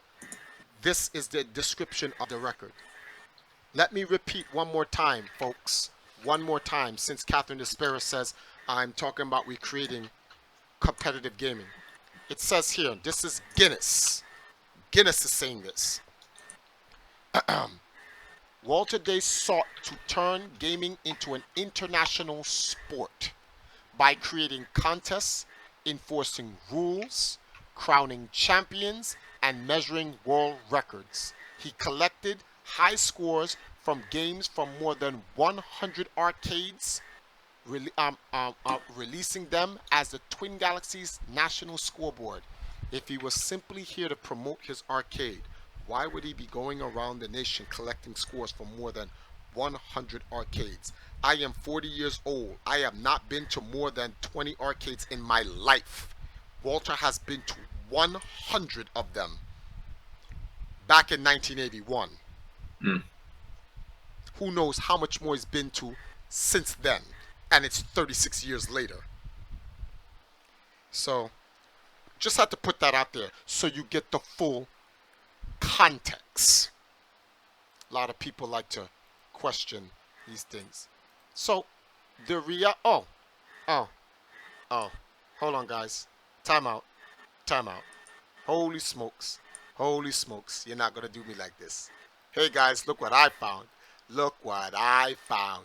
Yes, read that. Can you read that for me on the stream, Sahil? Give it 10 seconds to come up. Oh, you put in the group chat? No. Just read. Let me put it in the group chat because it's a little bit easier for you to read, and then I'll just keep this on the stream. But I'm gonna leave this on the stream right here. So, read. 1 second. Read this. And please give us your comments. All right. Listen up, folks. Okay. Sorry, I just. Ottumwa has a special history with video games. Its legacy as the historic. Wait, you missed the title. Oh, plaque will honor city's video game legacy. That's not possible. There's no way that plaque can honor the city's video game legacy. People are embarrassed. Yeah, people are embarrassed. So how can it honor it? Oh, okay. They'll try first. They're probably just gonna tear it down the next day. Yes. Oh, which was then they're 2.5. No, they're 2 years and 3/4 late. Go on. Okay. Ottumwa has a special history with video games. Its legacy as the historic birthplace of organized competitive esports will be commemorated with special ceremonies at 11 a.m. August 16th at 22 East Main Street, where a 220-pound bronze plaque 35 inches by 48 inches will be erected to honor Ottumwa's special video game legacy. Man, they must have spent a lot of money on a plaque for something they're embarrassed on. There will be a ribbon cutting ceremony and some words from the leaders of the community, as well as words from visitors around the globe. There will be an opportunity for a big group photo with the crowd gathered around the plaque, followed by a group photo for children in attendance, and they will have the photo as a keepsake. It's a day of civic pride for Ottumwa because no other city in the entire world can claim the distinction of being the historic birthplace of competitive esports, said Walter Day, the founder of Twin Galaxies, a former arcade in Ottumwa. And incidentally, the video game industry has become the world's largest entertainment industry, now outpacing music, movies, and esports. The spot for the plaque will be at the location of the former Twin Galaxies arcade on East Main. Revealed back in June, that must be a typo, revealed the plaque to members of the community and talked about its significance to Ottumwa. Quote, I can see people coming to Ottumwa, taking their picture next to this huge plaque and saying, hey, I got to go to the video game capital of the world, end quote, said Walter Day. We Day can stop. once We can stop there. There's no need to read the rest of that. Just wanted to put that out there because she said that everyone's going to be embarrassed. So I was like, oh, okay. So take a look at this. Take a look at that picture. Them boys, the real OGs. The man all the way on your left, that's the former mayor of Ottumwa, Iowa, Jerry Parker. The guy, him along with the governor of the time, Terry Bradshaw, are the ones who did the first proclamation proclaiming Ottumwa, Iowa, the video game capital of the world. You see the big plaque behind them? That's the plaque that proclaims Ottumwa, Iowa, also as the birthplace of esports. Next to him is Tim McVeigh, I already mentioned. That's Todd Rogers. Then that's Joe West, Walter Day, Richie Knuckles, Billy Mitchell, and myself. But they're embarrassed.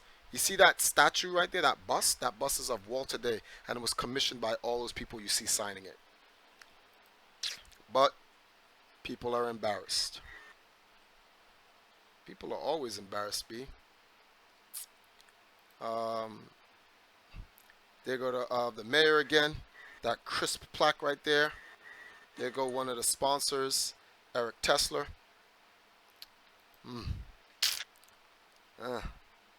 Hola, we them boys. This is just. This is just. Also, if previously in her like long rant or whatever on Facebook, she also pointed out how like Billy Mitchell was a terrible person or something like that, and how like everybody hates him or something along those lines. I'm not going to say it word for word because I don't remember. But if that was true, then why did they literally welcome Billy Mitchell along with Walter Day and a bunch of other guys in front of the theater of the city? I don't know, man. Perhaps Billy was and Walter would manipulated them. They're just too strong. I don't know. She come up with an excuse. He must have bribed the town with his hot sauce company. Yeah, he must have. He was gonna say he was gonna put an embargo on all of Billy Mitchell's hot sauce Hmm. from coming into Ottumwa, Iowa, if he was not allowed in the photo shoot. Oh, just to let you know, the book. Remember that thing I read to you about Twin Galaxies? That was in 2017's book. Here is 2016's book. It's the same thing. They wrote it 2 years in a row. Oldest video game adjudication service. There go Jace Hall's picture right there. Holy smokes! But it's the same. It's the same line. If you read it right here, you guys can see. Let me make sure this is on the stream. Yeah, on November 10th. I'm gonna read it one more time because it was printed in the book before that. So it was printed twice in Guinness's book. On the 10th of November 1981, a video game arcade called Twin Galaxies opened its door in Ottumwa, Iowa, USA. Its founder Walter Day sought to turn gaming into an international sport by creating contests, enforcing rules, crowning champions, and measuring world records. He began by collecting high scores from more than 100 arcades, releasing them as the Twin Galaxies National Scoreboard. Just wanted to read that, just to make sure everyone sees it. It's been in 2 books. I just want to put that out there. So, yeah. So while she's talking about what she writing and what she find, and the funny thing is, a lot of what they find is not false. It's just that they change, they manipulate the narrative. They find some good stuff. They really do. They find a lot of good stuff. But it's like what the way they present it, you're like, oh, come on, stop. Like that's not what it actually means. Like it's to change to support whatever narrative that they want, and it's really annoying. Let's see. Oh, that's right. Here's another picture. Lonnie McDonald's in this one. Matt Hoff, Steve Sanders. Yeah, man.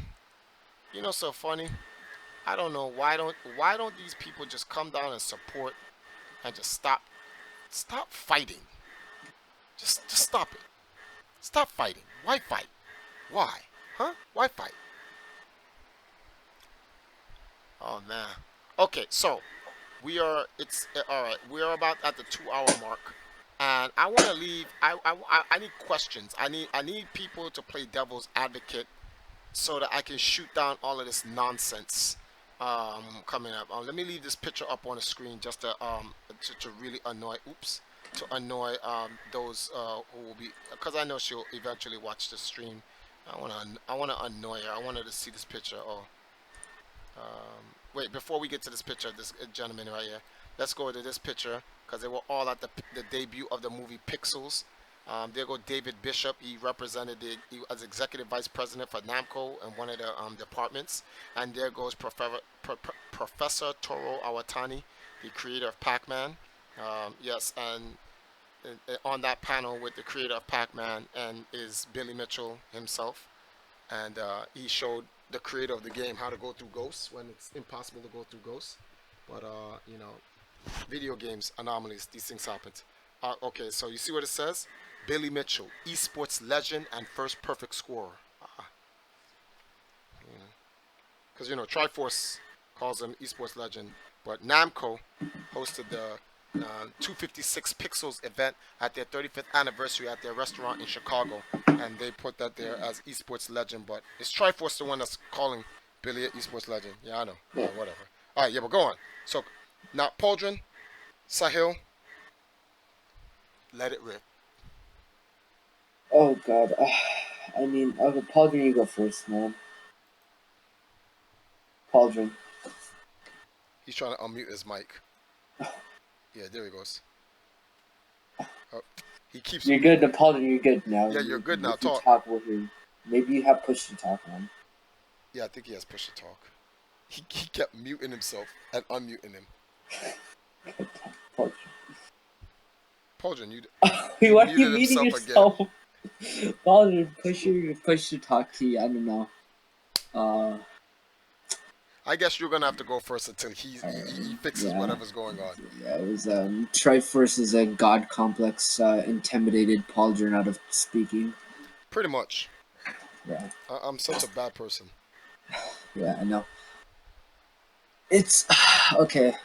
I mean, okay, it's clear that this person doesn't think about what they're saying. It's like all of her entire rant or whatever you want to call it, all of her responses, it's just verbal diarrhea. It's like an idea comes to her mind. She doesn't think for 2 seconds to like put it down or like if it makes sense what she's writing. She just puts it down because she has nothing worth talking about. So anytime an idea comes up where she can talk about it, she'll just write about it. And it makes sense if you go on her Facebook. It says she has a blog. Who the hell reads blogs in 2017? Nobody. It's literally just a way for herself to feel important. So she's just gonna write her blog. Anything that comes up, like how many times she went to go take a shit that day, she's just gonna write it down because she has nothing better to do. So it's literally verbal diarrhea when she writes. There's no quality or substance to what she writes. It's meaningless and pointless and it's unbaseless. And she was clearly. Actually, no, I can't even say she was on her period because she's fucking 45. So. Hey. Can't talk about women like that. No, you can't talk about women like that. I can do whatever the hell I want, Triforce. You young whippersnappers have no respect for your elders, man. None. Oh man. But okay. Anything else you want to add to that? We're waiting for Pauldron.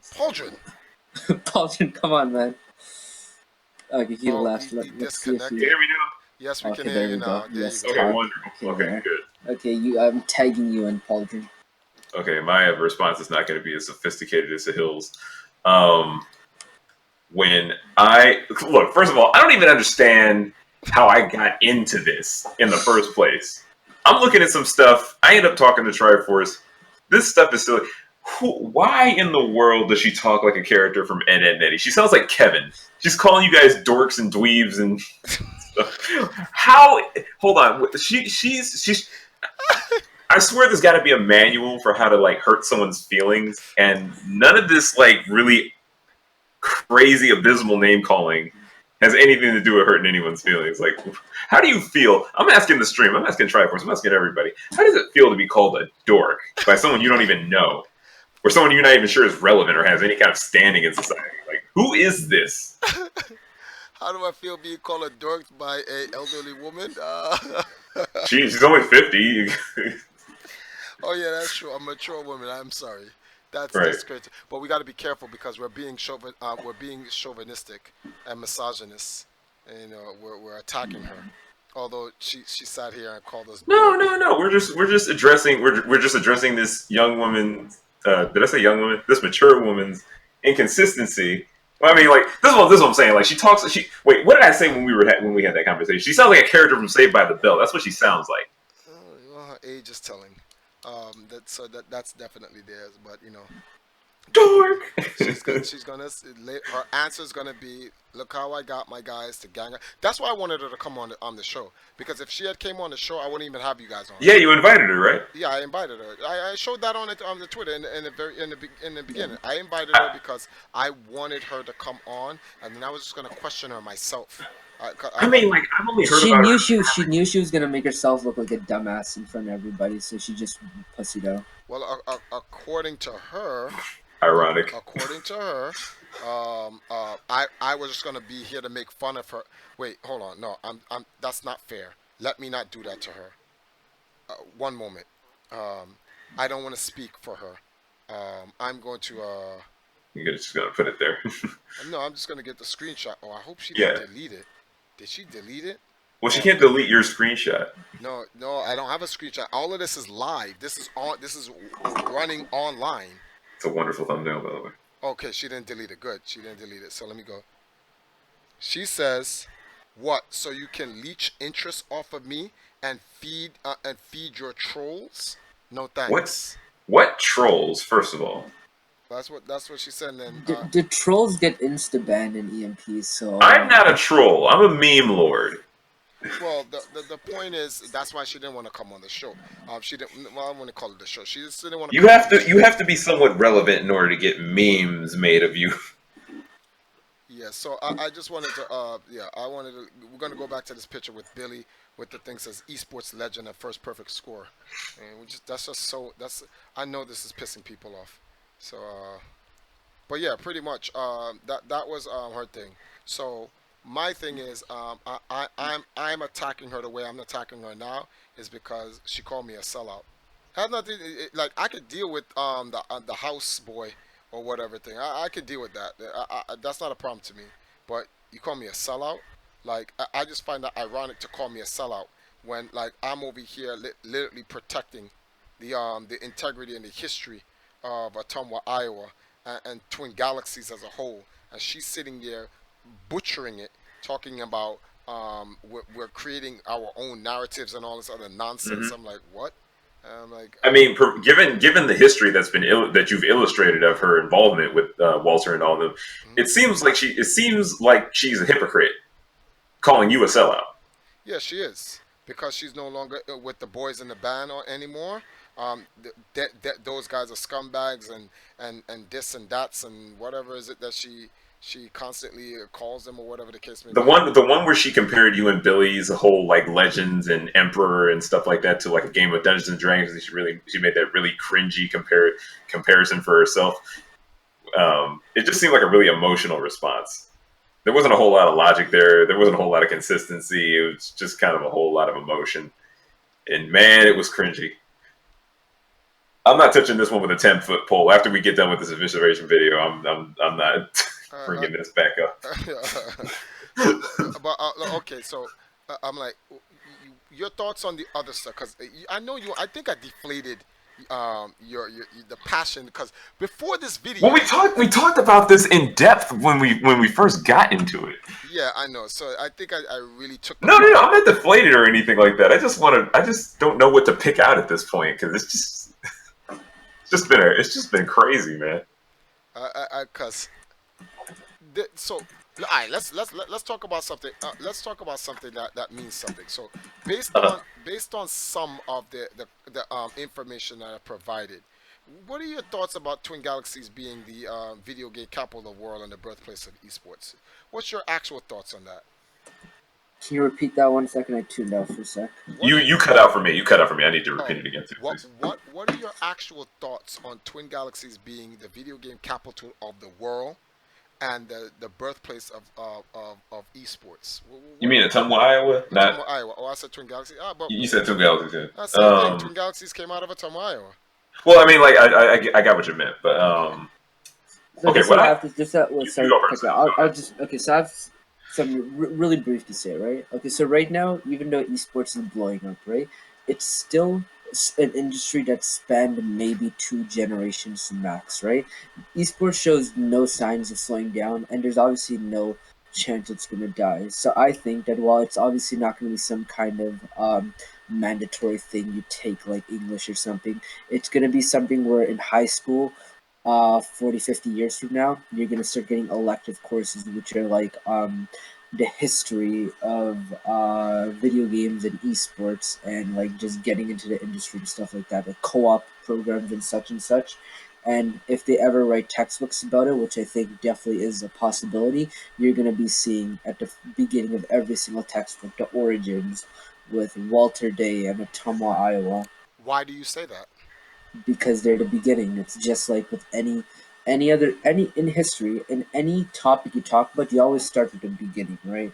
Hmm. Like I've taken multiple history courses in high school. They always start with whether it be the Egyptians with the first people who came into the area, or whether it be how the Aboriginals populated North America, or how the Gallic tribes became modern day England and Germany and whatever. It's all they always start with the beginning, so Okay. there would be no reason to talk about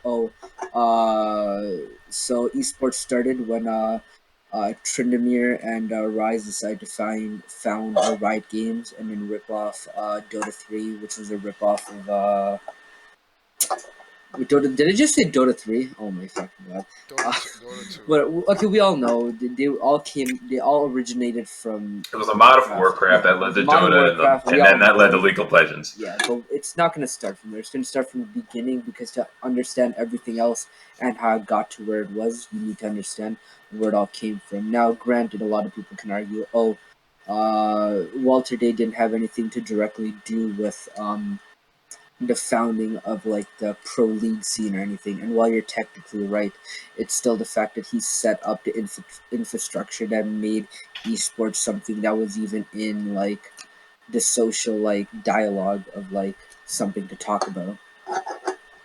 Hmm. And that's basically my 2 cents on it. It's something that in the future it's not gonna be forgotten. The only reason people don't think about it right now, too much, is just because we are in like the still kind of the end of the pioneering stages of esports. So once it becomes firmly cemented and stuff, and you have to teach people about the history because it's going to be much more vast, then you're going to start seeing a lot more people aware of who Walter Day is. Not that people aren't already aware now. Okay. Sahil, you know something? For an 18-year-old, I'm not even gonna say you're so well spoken, but you're very analytical. Like, actually, the analytical is the wrong word. Your diction, your vocation, not vocation. What the hell am I talking? Your vocabulary. That's what I meant to say. um, Vocation's a word, but I don't no, know. it's just the wrong word Yeah. in the context I'm using. But the reason why I'm bringing this up is because you can, minus the cursing, you can break down things and bring some semblance to it. The reason why I asked you this is because you're an 18-year-old, so your generation, you're literally generation three.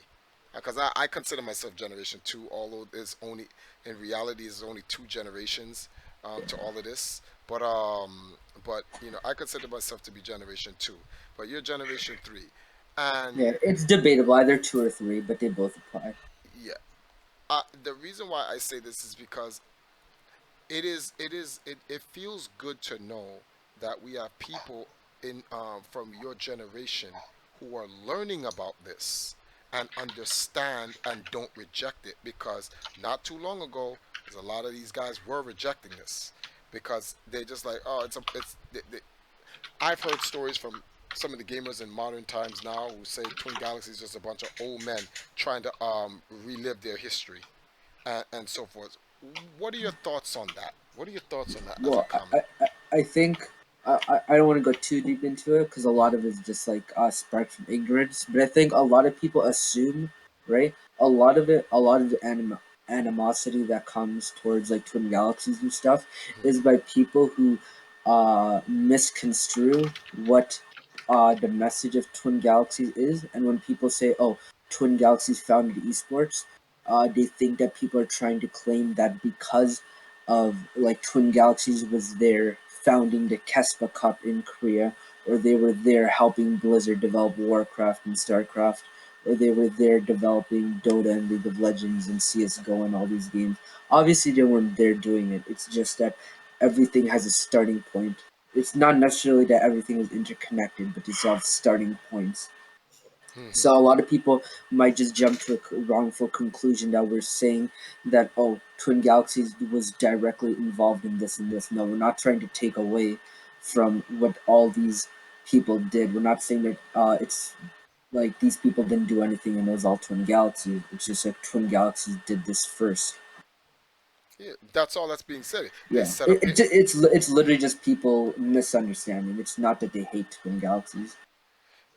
And this is what, but Catherine the Spirit, not trying to speak, I'm not trying to like speak out of turn for her, but she believes that's what we're trying to say.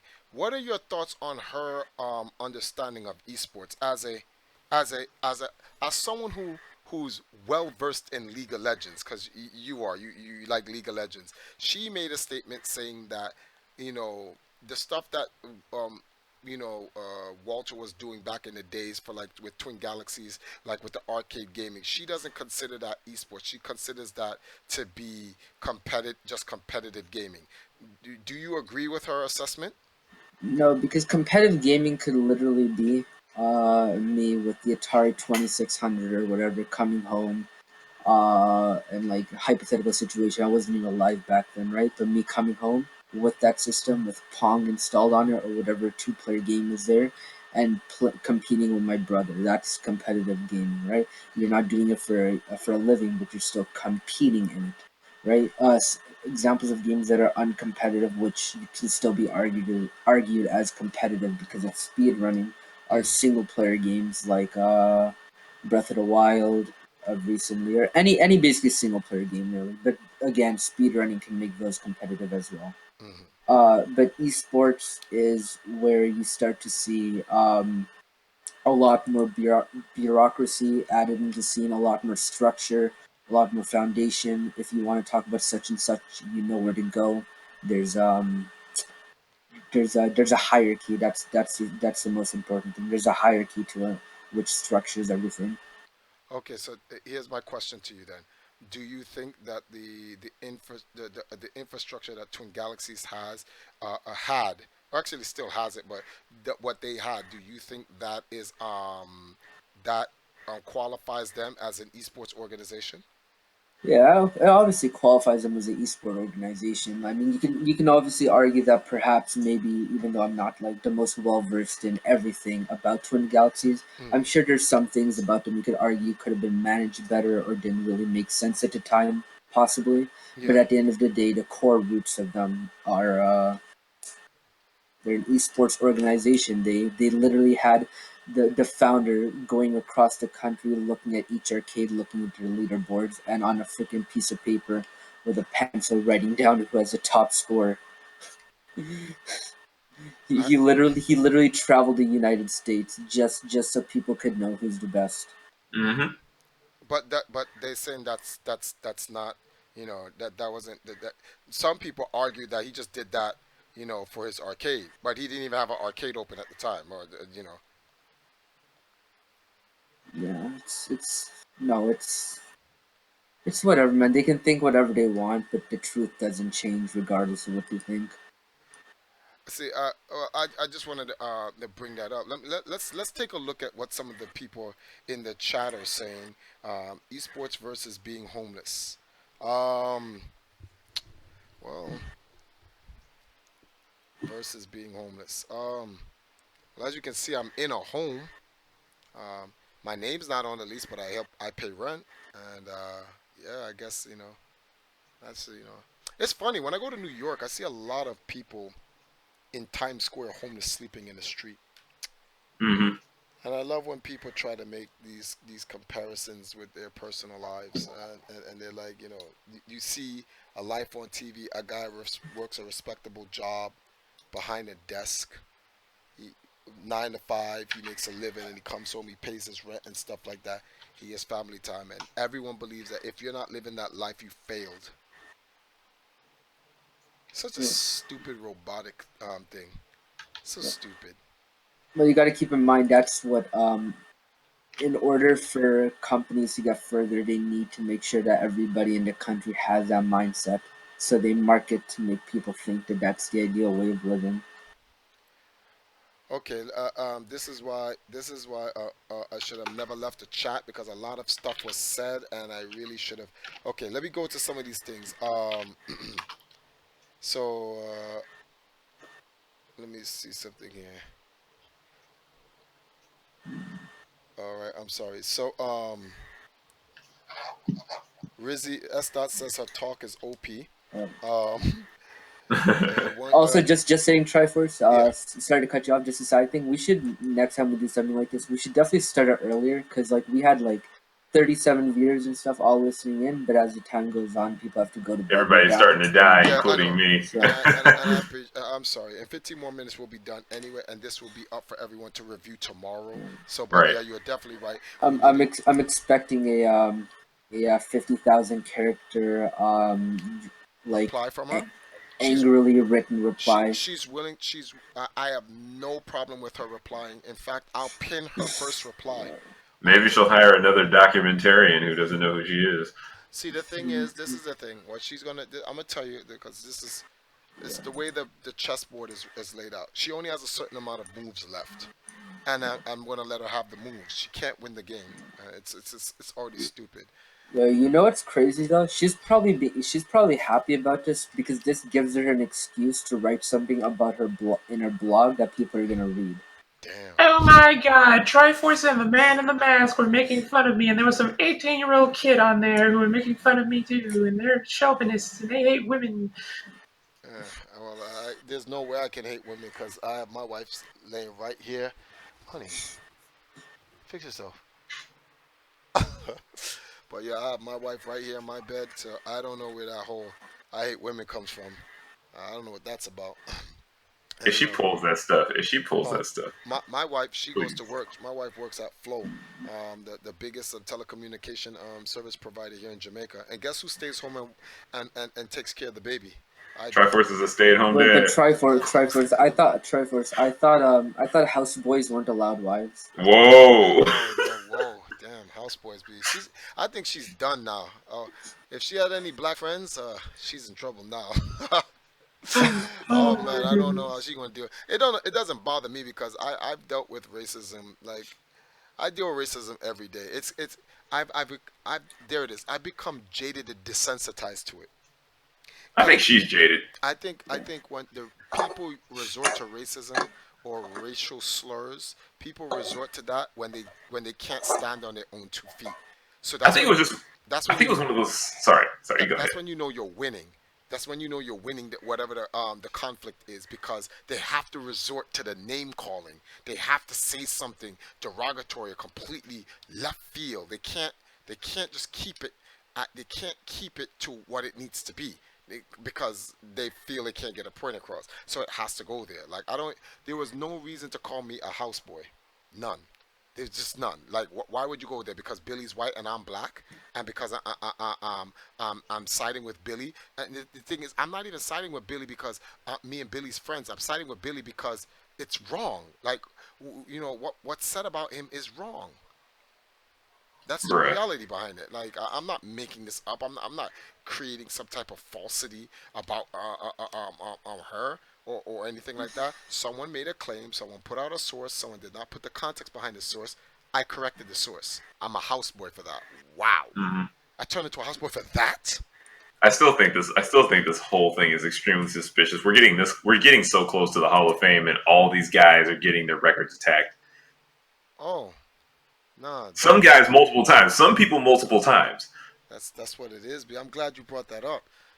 This is we talked to people in Ottumwa, and I've talked to several of the legends in gaming, and this is like I said, there's an agenda, forces marshaled in wiping out these guys. See, if you denigrate and destroy the integrity of these champions, then you can crown the new gamers as the players who pioneered esports. Then you can say it's the fatalities and the Justin Wongs and the fakers and the MVPs and the who did you call him again? The guy when we had the argument about Jadong versus Box. A boxer, yeah. Yeah, and Boxer. See, so they can talk about those. They can say those guys were the pioneers, but they're not. That's the They were Right. like facts. they weren't okay. They weren't the explorers who traveled to the New World, but they were the Descendants of the no, they were like the first generation of settlers that came over, the right?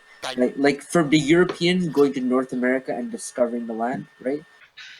These dudes at Twin Galaxy and stuff, they were the ones who sailed all the way over, like Christopher Columbus and such, right? But mhm. then all these legendary guys, like obviously Jadon, Boxer, such and such, Fake or whatever, they're like the first pioneers who set the groundwork after it was discovered. No, because they're not. Because then that would remove guys like Eric Jenner, Todd Rogers, Sanders, Billy Mitchell. It will remove all those guys from the Life magazine photo shoot. That's why that photo is so legendary. Because Hmm. those were the first. Those were the first settlers. Walter is the so-called Christopher Columbus. The difference between him and Christopher Columbus is he didn't claim to discover America. He came here. He said, "Okay, this is a land. I'm going to build this on it." Meaning, he's not claiming to discover competitive gaming. Competitive gaming was here before he got here. He just built the country on it. That's it. That's all he did. Yeah. And so the first generation, the first settlers were those guys in that Life magazine photo shoot. Then those guys, like you said, first of all, I wouldn't even call Box and those guys second generation. They're like I keep saying, y'all are really like third generation to be honest, because you have Thresh, you have Fatality, you have what's this guy's name? You have Nintendo World Champion 1990, Thor Accolade. You have so many of these guys. Blockbuster World Championships. These are all guys in like the 90s going on the 20th century. That's second gen. We're in the third gen now. Yeah. I guess you can kind of compare the third generation to the baby boomers because that's when it started getting really huge. Yes, there you go. Because that's what they are. These guys are the baby boomers. That's literally you hit the nail on the head. Let me go back to some of these other states. Nap time, catch up next time. S. Dot left. So Cyrus Martin came in and said, he said, after hearing all of this and what research I've done, I think you have been extremely fair here. I think Tipster wants to move on from this, which is good. He's not a drama guy. Oh yeah, no, We only mentioned him once. yeah, we only mentioned him once. He has nothing to do with this. That's what Mhm. I'm telling you, Cyrus. He has He's actually a victim here. yeah, Like, he is a victim. He has nothing to do with this. We know what it is. We've been knew. right. So he also goes, it's a shame that this blew up like this, but it seems that this woman has an old score she wants to settle. Yes, she does. And she's going to settle a losing score. So Metrione says, however you pronounce his name, if you want to learn about the entertainment industry, the video game industry plays a big role and has a rich history. So, okay. He says they feel insecure about their standing. You know, he pointed out a fact a lot of people don't like. So this is why I call some of these guys traitors, right? They're mad that although they were born in that time, the time of Walter and Twin Galaxies, although they were born in that time, they were not they were not involved in the whole they were not involved in the whole you know what's the word for this, What, the building of it? the contribution to its foundation. They were not Mm, involved. They played no right. role in it. When you really ask them, what role did you play in it? They can't tell you. They don't play a role in it. That's the facts. They just don't play a role in it, Hmm. and they're upset about that. Now, they were involved with the people who played a role, which was Billy and Walter. But as I said before, They got into some issues, and that made Billy kind of pull Walter pull away from them a little bit more. Yeah, And burn their bridges. yep, they burned their bridges, and now that's no longer the case, and they're no longer involved. Now it's a major situation. Like it's all types of crazy stuff with them. They're just mad, and now it's like since they can't be down with those guys no more, it's time to destroy anything and everything that they stand for. That's how I interpret it.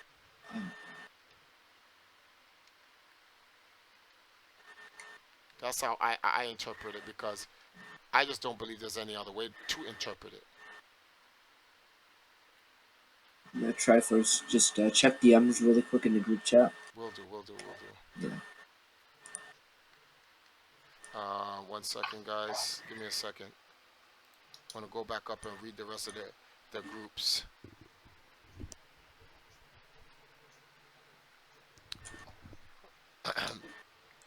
So unfortunately, like when you ask yourself a question, you gotta always ask yourself this question.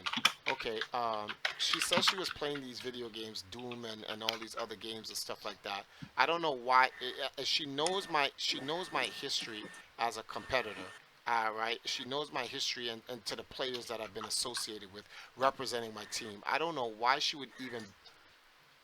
Why would you even talk about? Why would you even go into that direction and even bring that up? What are you trying to say? Like I don't like. Are you trying to say you're the authority on esports with her own made up definition? Yeah, we're gonna finish this clean. Don't worry about this. What are your thoughts? You heard her definition, right? You heard her definition about esports. What are your thoughts on her definition? Do you agree with it? Do you not? What's your thoughts on that? Both of My you thoughts guys. are she doesn't know what she's talking about. Why? It's She just a lazy definition. okay. Okay. That's the first thing I want to put out. First of all, it's very unspecific. It's extremely opinionated. It doesn't really have much substance to it at all. It's very hard for me to get specific about such an inspecific remark. Okay, all right. That's a fair explanation. And you, Sahil, your thoughts? It's just basically everything I said before about her and stuff. But her her definition of esports is I don't even know the word. Oh my Let's god. let's You let's know what? let's You know what's bad when I can't put a word on it. It's just for the sake of argument, let's just go over her definition of esports one more time. okay. Trevor, you have the transcripts. Yeah, the transcripts. Yes, let me go over the transcripts. Actually, it's not even a transcript. It's a post she made on the YouTube page. Let's go to the I'm calling them YouTube. transcripts because I'm trying to put some professionalism to Oh this wow, some guy. this circus. Data God from the Twin Galaxies community jumped down on her and attacked her. Oh my goodness. Oh, she had other remarks. She says, "You're speaking of me, Triforce and Billy, when you say someone used Tipster as a tool. That's a lie and a cheap ploy to prod your odious fanboys into trolling and stalking me again." What? But that's Wait, how. what? Yeah. So okay. When? But that she wrote this 13 hours ago. But that's how you two roll. Slow roll and underhanded. What happened? Oh wow, this is a lot. What happened is Tipster saw my post on my wall, a post that didn't even originate on my wall, but had been making the rounds on the internet for weeks. The document itself has been around for at least 7 years. I didn't even know Tipster was putting it in the video. But you know that.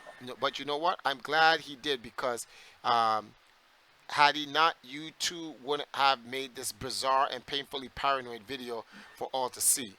But Teaming, she. but I know teaming with observations about shadow people. But you know, so let's put some context to this. If that was online making rounds on the internet, and she considers herself to be a historian and a journalist, why would you put something on your wall, right? Why would you put something on your wall not having the full detail? You're a historian. Why would you put something on your wall that's not fact checked? hmm You see I what I'm mean, saying? it's simple stuff. That's such a disingenuous statement. Like to sit there and try to act like no, don't try to play yourself. Like come on, man, be But but Yo, my thing is, Metron Yui. The person in the chat just saying she doesn't have any journalistic integrity because when Not an she writes ounce. what? I said not an ounce of Yeah, so journalistic like integrity. there isn't anything to lose really. What That's what why I said, right, verbal diarrhea. There's no what consequence I for want what to she figure says. out though is why is she so eager to incriminate herself in this when no one even knew she was involved? Yeah, I mean, the only reason, as far as I'm concerned, the only reason we're doing this, bringing this up, is because she put herself in the forefront. She even mentioned the whole shadow people thing, like anybody knew she was involved with this. Like, really? lots of people have nothing better to do. Is she trying to stay? Is she trying to like justify her actions by admitting it was her when no one even knew? It was her. Exactly. Right. First of all, I don't even. First of all, I don't know who she. This is my first time even figuring out who this person is. Yeah, man. I'm not part of the classic gaming scene. The most I know about it comes from Triforce, and he only ever brought her up in conversation one or two times in reference to like the King of Kong or some movie that the good old boys were in, and blah blah blah. But she's treating Triforce and Billy like they're the Duke boys, and they're just going around like just Causing messing up trouble history, and causing trouble, and harassing just like the people. Duke boys, right? Yeah, you were right when you said the Duke boys. Yeah. Um, but she goes on to say that and sundry other insults. You both. This is just too much. Mitchell and other legacy scores are under scrutiny by several groups and press pods because credibility has been lost due to actions like those plaques. Really? Blah blah blah blah. You guys, the videos there. I'm not gonna delete our posts. You guys can go and read this stuff. Some guy called Data God, though. I want to read this because this actually is entertaining, and it's getting late at night, so I want to entertain myself. Data God says, "You know what, Cat? You are the stalker. You are the harasser. You are the defamer. You are the one spreading libel. You are the racist, the homophobe, the sexist, the drama queen. I want to preface by saying this. I am reading someone's comment. I am not saying this. Okay.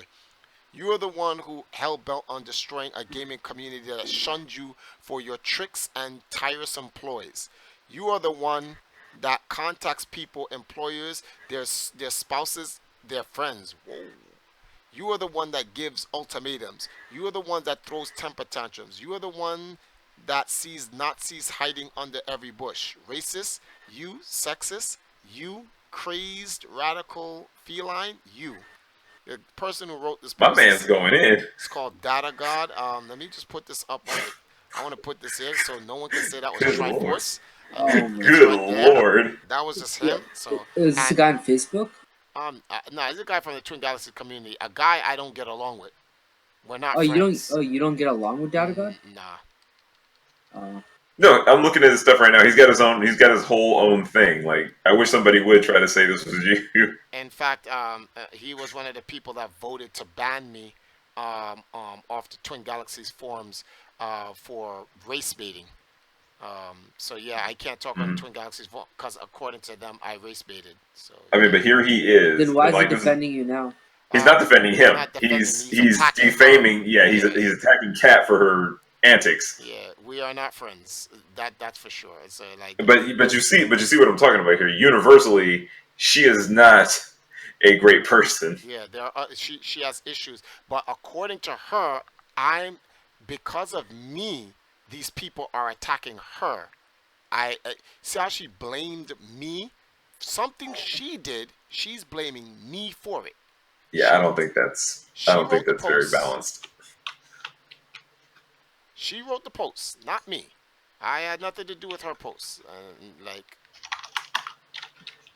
What that comment was on the Invisible Wars 1 or 2. what? Yeah, which is this Invisible Wars 1 or 2? Good question. Invisible. Oh crap! I can't tell. Invisible Wars 2. Let me see this real quick. So no one can sit here and say I wrote that about her. You know, Hmm. Keith Jerry on says stalking. Don't flatter yourself. I mean, that's the thing too. Whenever this kind of situation comes up, it's just like, man, who is stalking you really? Like, what do you have that anybody wants? My wife would be like, "Oh, come on, man, behave yourself. Stop it." I'll tell you to behave yourself. Jesus. Uh, behave yourself. I don't want to bring up old news, but like What? you you obsessing over Catherine Despera here would be similar to the whole Usher cheating on Chili thing. Usher's an idiot, man. Man, what is his problem? Chili is so beautiful. He had done lost his mind. This man is a moron. I I don't thought, want to say. I'm not even going to say anything derogatory about the woman, the housebreaker, The Usher cheated on his wife. Chili. Yeah, Chili, Chili from TLC. yeah, she's like a goddess. What is Why her? do you? How would you? How could you? Yeah, like I would have cut off my own penis. Like, are you kidding me? Why? How? Like It's what? like I'm here to return this. I clearly don't know what I'm doing with. Yeah. For real, but whatever. You Anyway, cheat on Chili? Like, I'm surprised it wasn't a riot to just kick that dude out of the country. It's like how many dudes is trying to get with her? it's, Usher had it, and then he goes and cheats on her. Are you serious? it's, oh my goodness. Oh, she took it. She took it better than Left Eye did. No, Yeah. Ugh. Left Eye burnt that man's house to the ground. It was an accident, though. Did you know about that? Actually, Was it an accident though? That's the yeah. question. He had a fake bathtub. She was trying to burn all his shoes. She was actually just trying to burn his shoe collection. Oh, But she put all the shoes in a bathtub, which makes sense because if you're going to set something on fire, you might as well set it on fire in a porcelain bathtub. But it was a plastic bathtub. It was fake.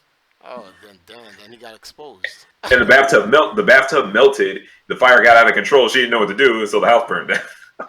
And then he exposed himself. Wait, Paul, is Chili her first name?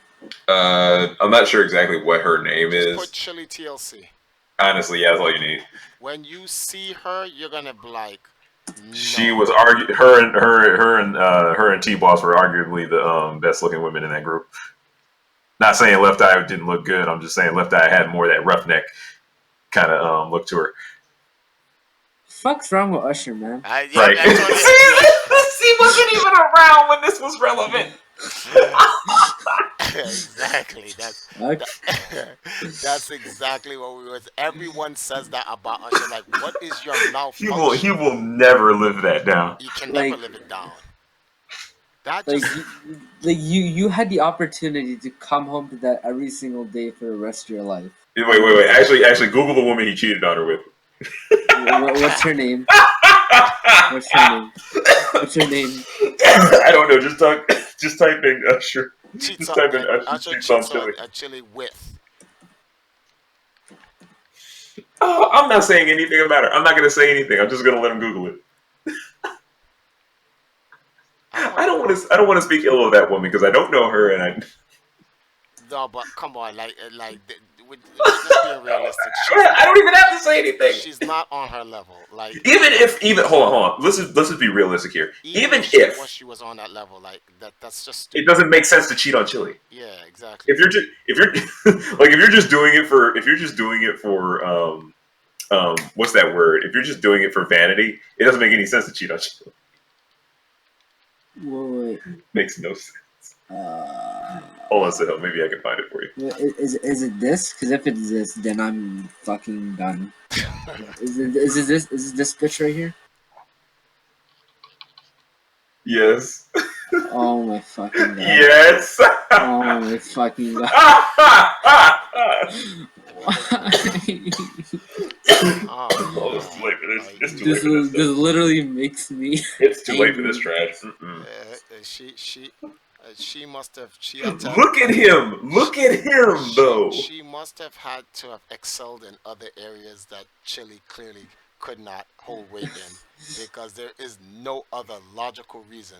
None. No, but even that, like, the only possible thing that Chili is lacking in, even that, everything else outweighs the lacking in that one area. I think he can live. I think he can. Yes, I don't think he's gonna die.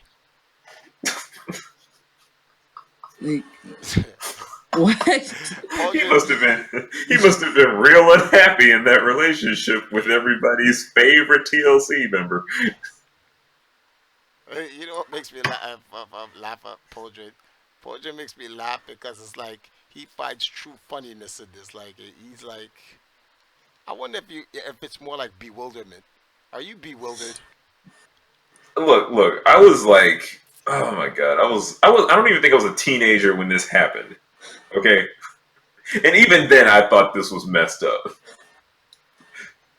When I'm like I've always So been yes, bewildered. I think bewildered is the proper term.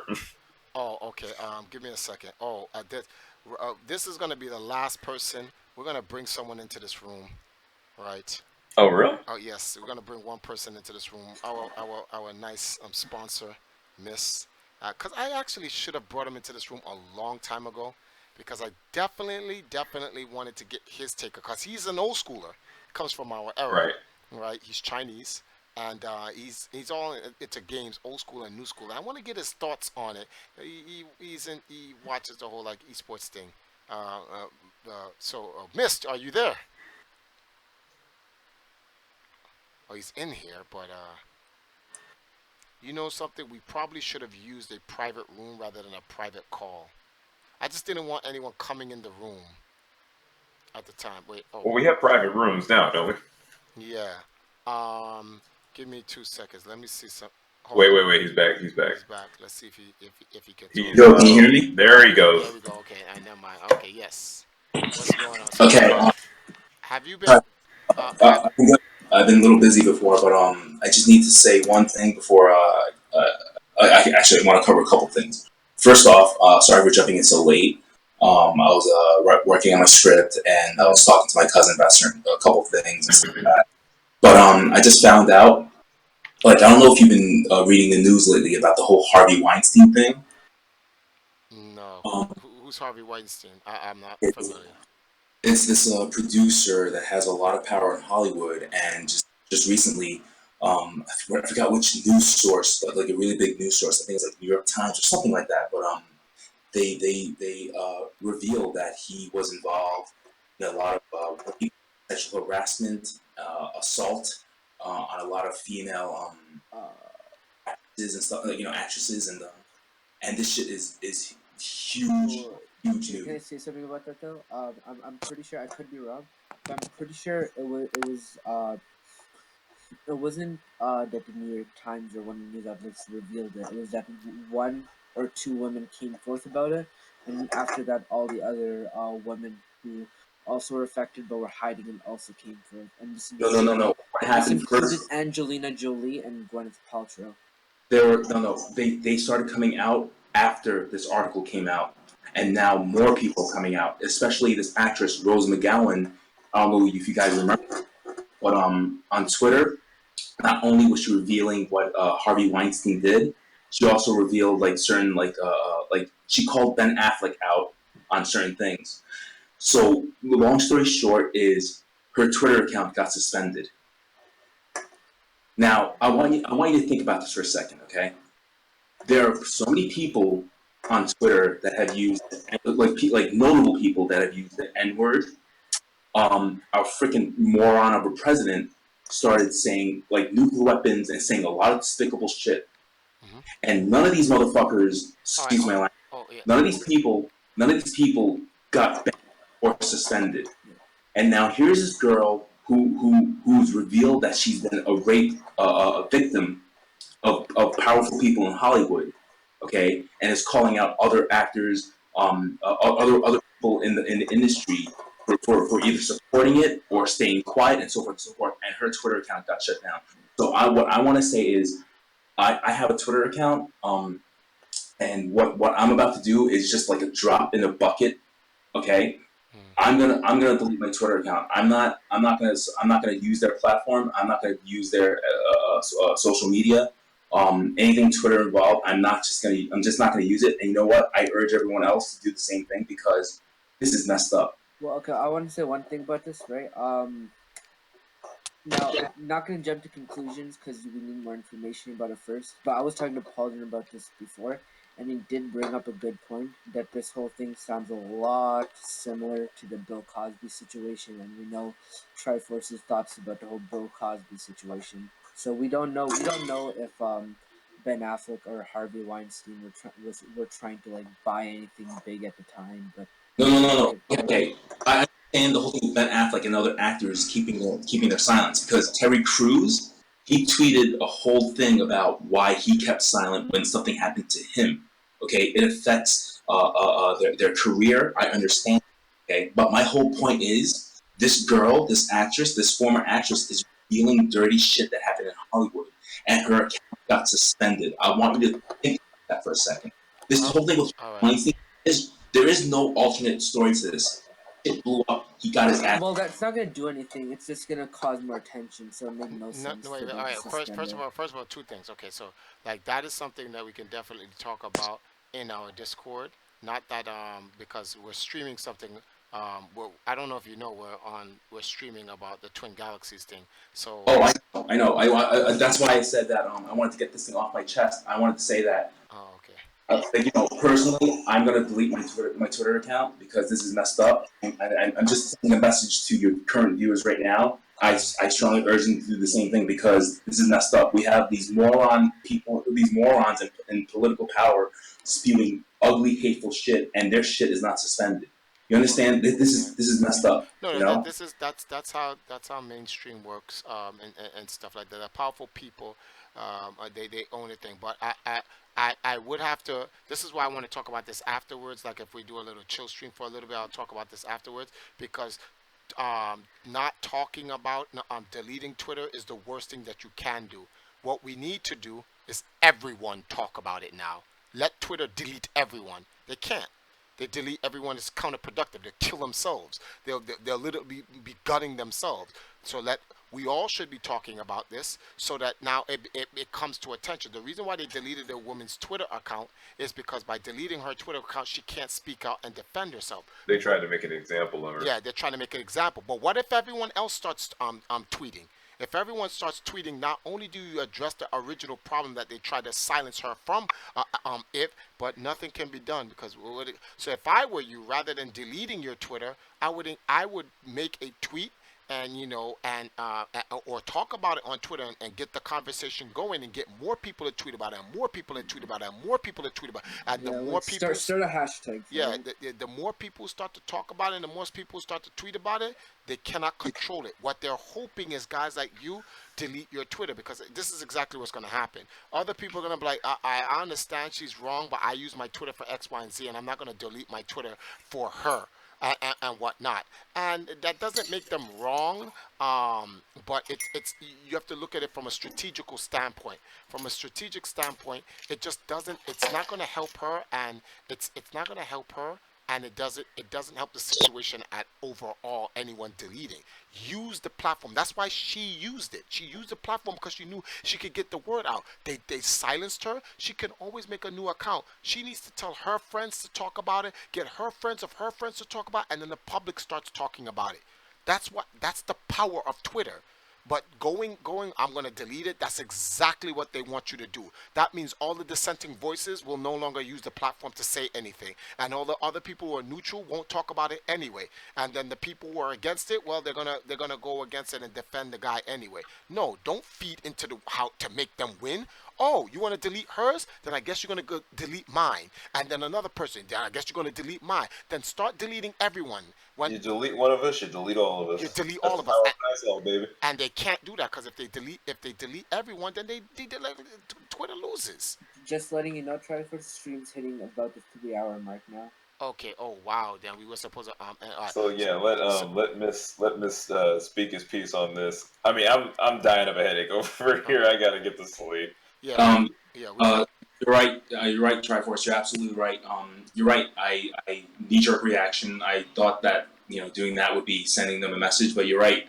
Gotta stand that shit. And See, yeah, Miss, let me just say one thing. What you mentioned though, that works IRL. Okay, that works in real life for certain things, like the Montgomery protests where they stopped using the bus systems. yeah, but in social That's when you media, want. In social media, you want to keep fighting. You want to keep making that boil over. yeah. right, right. All right. That's all I have to say. Thank you for allowing me to say. Oh no, no, most definitely. We want to hear some of the other stuff you want to talk about. Oh, well, it's, like I said, I just jumped into the stream just right now, so I caught like the last 2 minutes of what you guys were talking about. Yeah, he doesn't have all the context in the Oh Facebook post and stuff. wow! You don't have all the context. It's What? cool. It's going up. It's going up tomorrow. We're probably going to end up talking about this again because I can just kind of foresee the rain. There's probably gonna be a part two to There's this. going to be a weather forecast. Yeah. Put it like this. So, Billy Mitchell. Someone attacked Billy Mitchell's credentials or whatever. They but it was they attacked his credentials based on um I wouldn't say misinformation. It's not misinformation. They attacked his credentials based on the lack of complete information. So the narrative changed. I did an interview with Billy Mitchell, well, a podcast with Billy Mitchell, which we then debunked the situation, or at least give him his side to talk on it, and then from that uh, we never stated who. We just simply said sources. We didn't even say a man or a woman. We simply said sources. Then this person comes out and incriminates themselves. This didn't even make any sense because we didn't bring up the person's name. We didn't even say the person's gender. And they started attacking me directly on my YouTube page. Now, this person I have not been seeing eye to eye with in the last year or so. But it was one of those things. It's like, okay, I don't see eye to eye with her, but I'm not going to get into an argument. I'm not going to make a war with someone. I just don't agree with her, and that's just that, and I go about my business.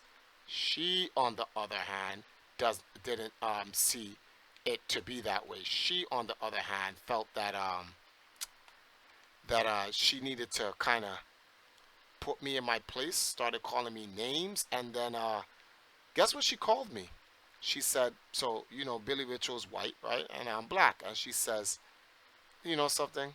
It would be unfair, and it would do such great injustice if I tried to paraphrase. Allow me to read to you the comments directly from her own words." Ah, Oh, yes. boy. It's because this is always the best. This way, no one can ever say you're lying or you're putting words in someone's mouth. You just read what they say. I'm coming, I'm coming, I'm coming, I'm coming, coming, coming, coming. Here we go. So, why are you loading so slow? Come on, computer, come on. Move it, move it, move it. And you're right, it is coming around on the 3 o'clock hour. Should have been done 30 minutes ago. Okay, so here we go. She says, and I quote, "Are you kidding me? Facebook, why are you acting up like this? Hurry up, man."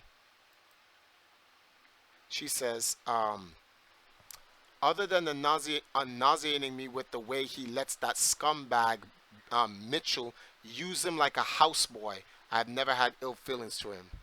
Do you know what a houseboy is, Mist? Just out of curiosity. Unfortunately, I do. Oh, but that's the modern nice way of saying it. There was another word for that, a word I'm sure you're not interested in repeating. But yeah, Yeah, I know what it is. yeah. So, but what's so funny? Despite her calling me that, I'm not even mad at her. You know what I'm mad at her at? She called me a sellout. That actually bothers me more than anything. The fact that she called me a sellout. She had the audacity to call me a sellout. Then she tried to compare her competitive gaming resume to me. Like saying I played Doom, Quake, and Unreal back in the days. So she tried to define what esports was to me. So, uh, That right there, she lost all of her credentials. uh, uh, Just apparently to her, she didn't. Apparently to her, she's gonna tell me what esports is. So that's cute. That's cute. yeah, that is cute. So I had to lay my foot in her ass a little bit tonight. Pardon the language. Well, actually, ass is not a curse, but I pretty much have to let her understand what the You're gonna put this stream up tomorrow, right? yeah, this stream is up tomorrow, so you'll get to see The foolishness. yeah, you'll get to see the foolishness. That's exactly what it is, the foolishness. It's always the foolishness. So but yeah, outside of that was it, and we spoke much on the topic. So yeah, um I guess it's time. 3 hours is more than enough time. Yeah, let's end the stream on that. We have 2 minutes to go.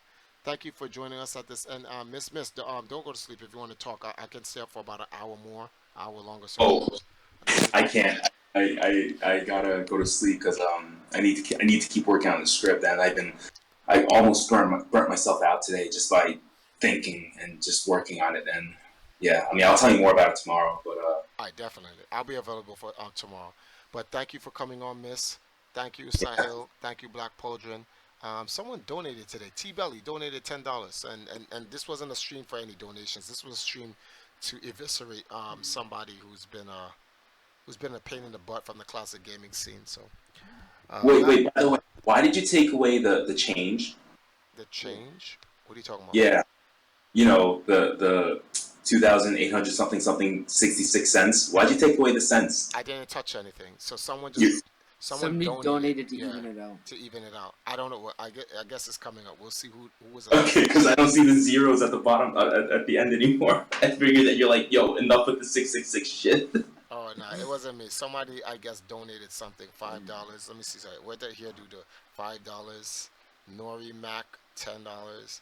He's donated even. Oh, Black Pauldron $2.28. It was Black Pauldron. Black Pauldron got ratted on. All right. But thank you guys for joining me, and thank you everybody for watching this podcast. It'll be up tomorrow morning, and please share it around the entire classic gaming community. An educational piece. We'll have more on this. This does not conclude the war. This is going to be a very long war. But yeah. Good night, everyone. All right, guys. Good night.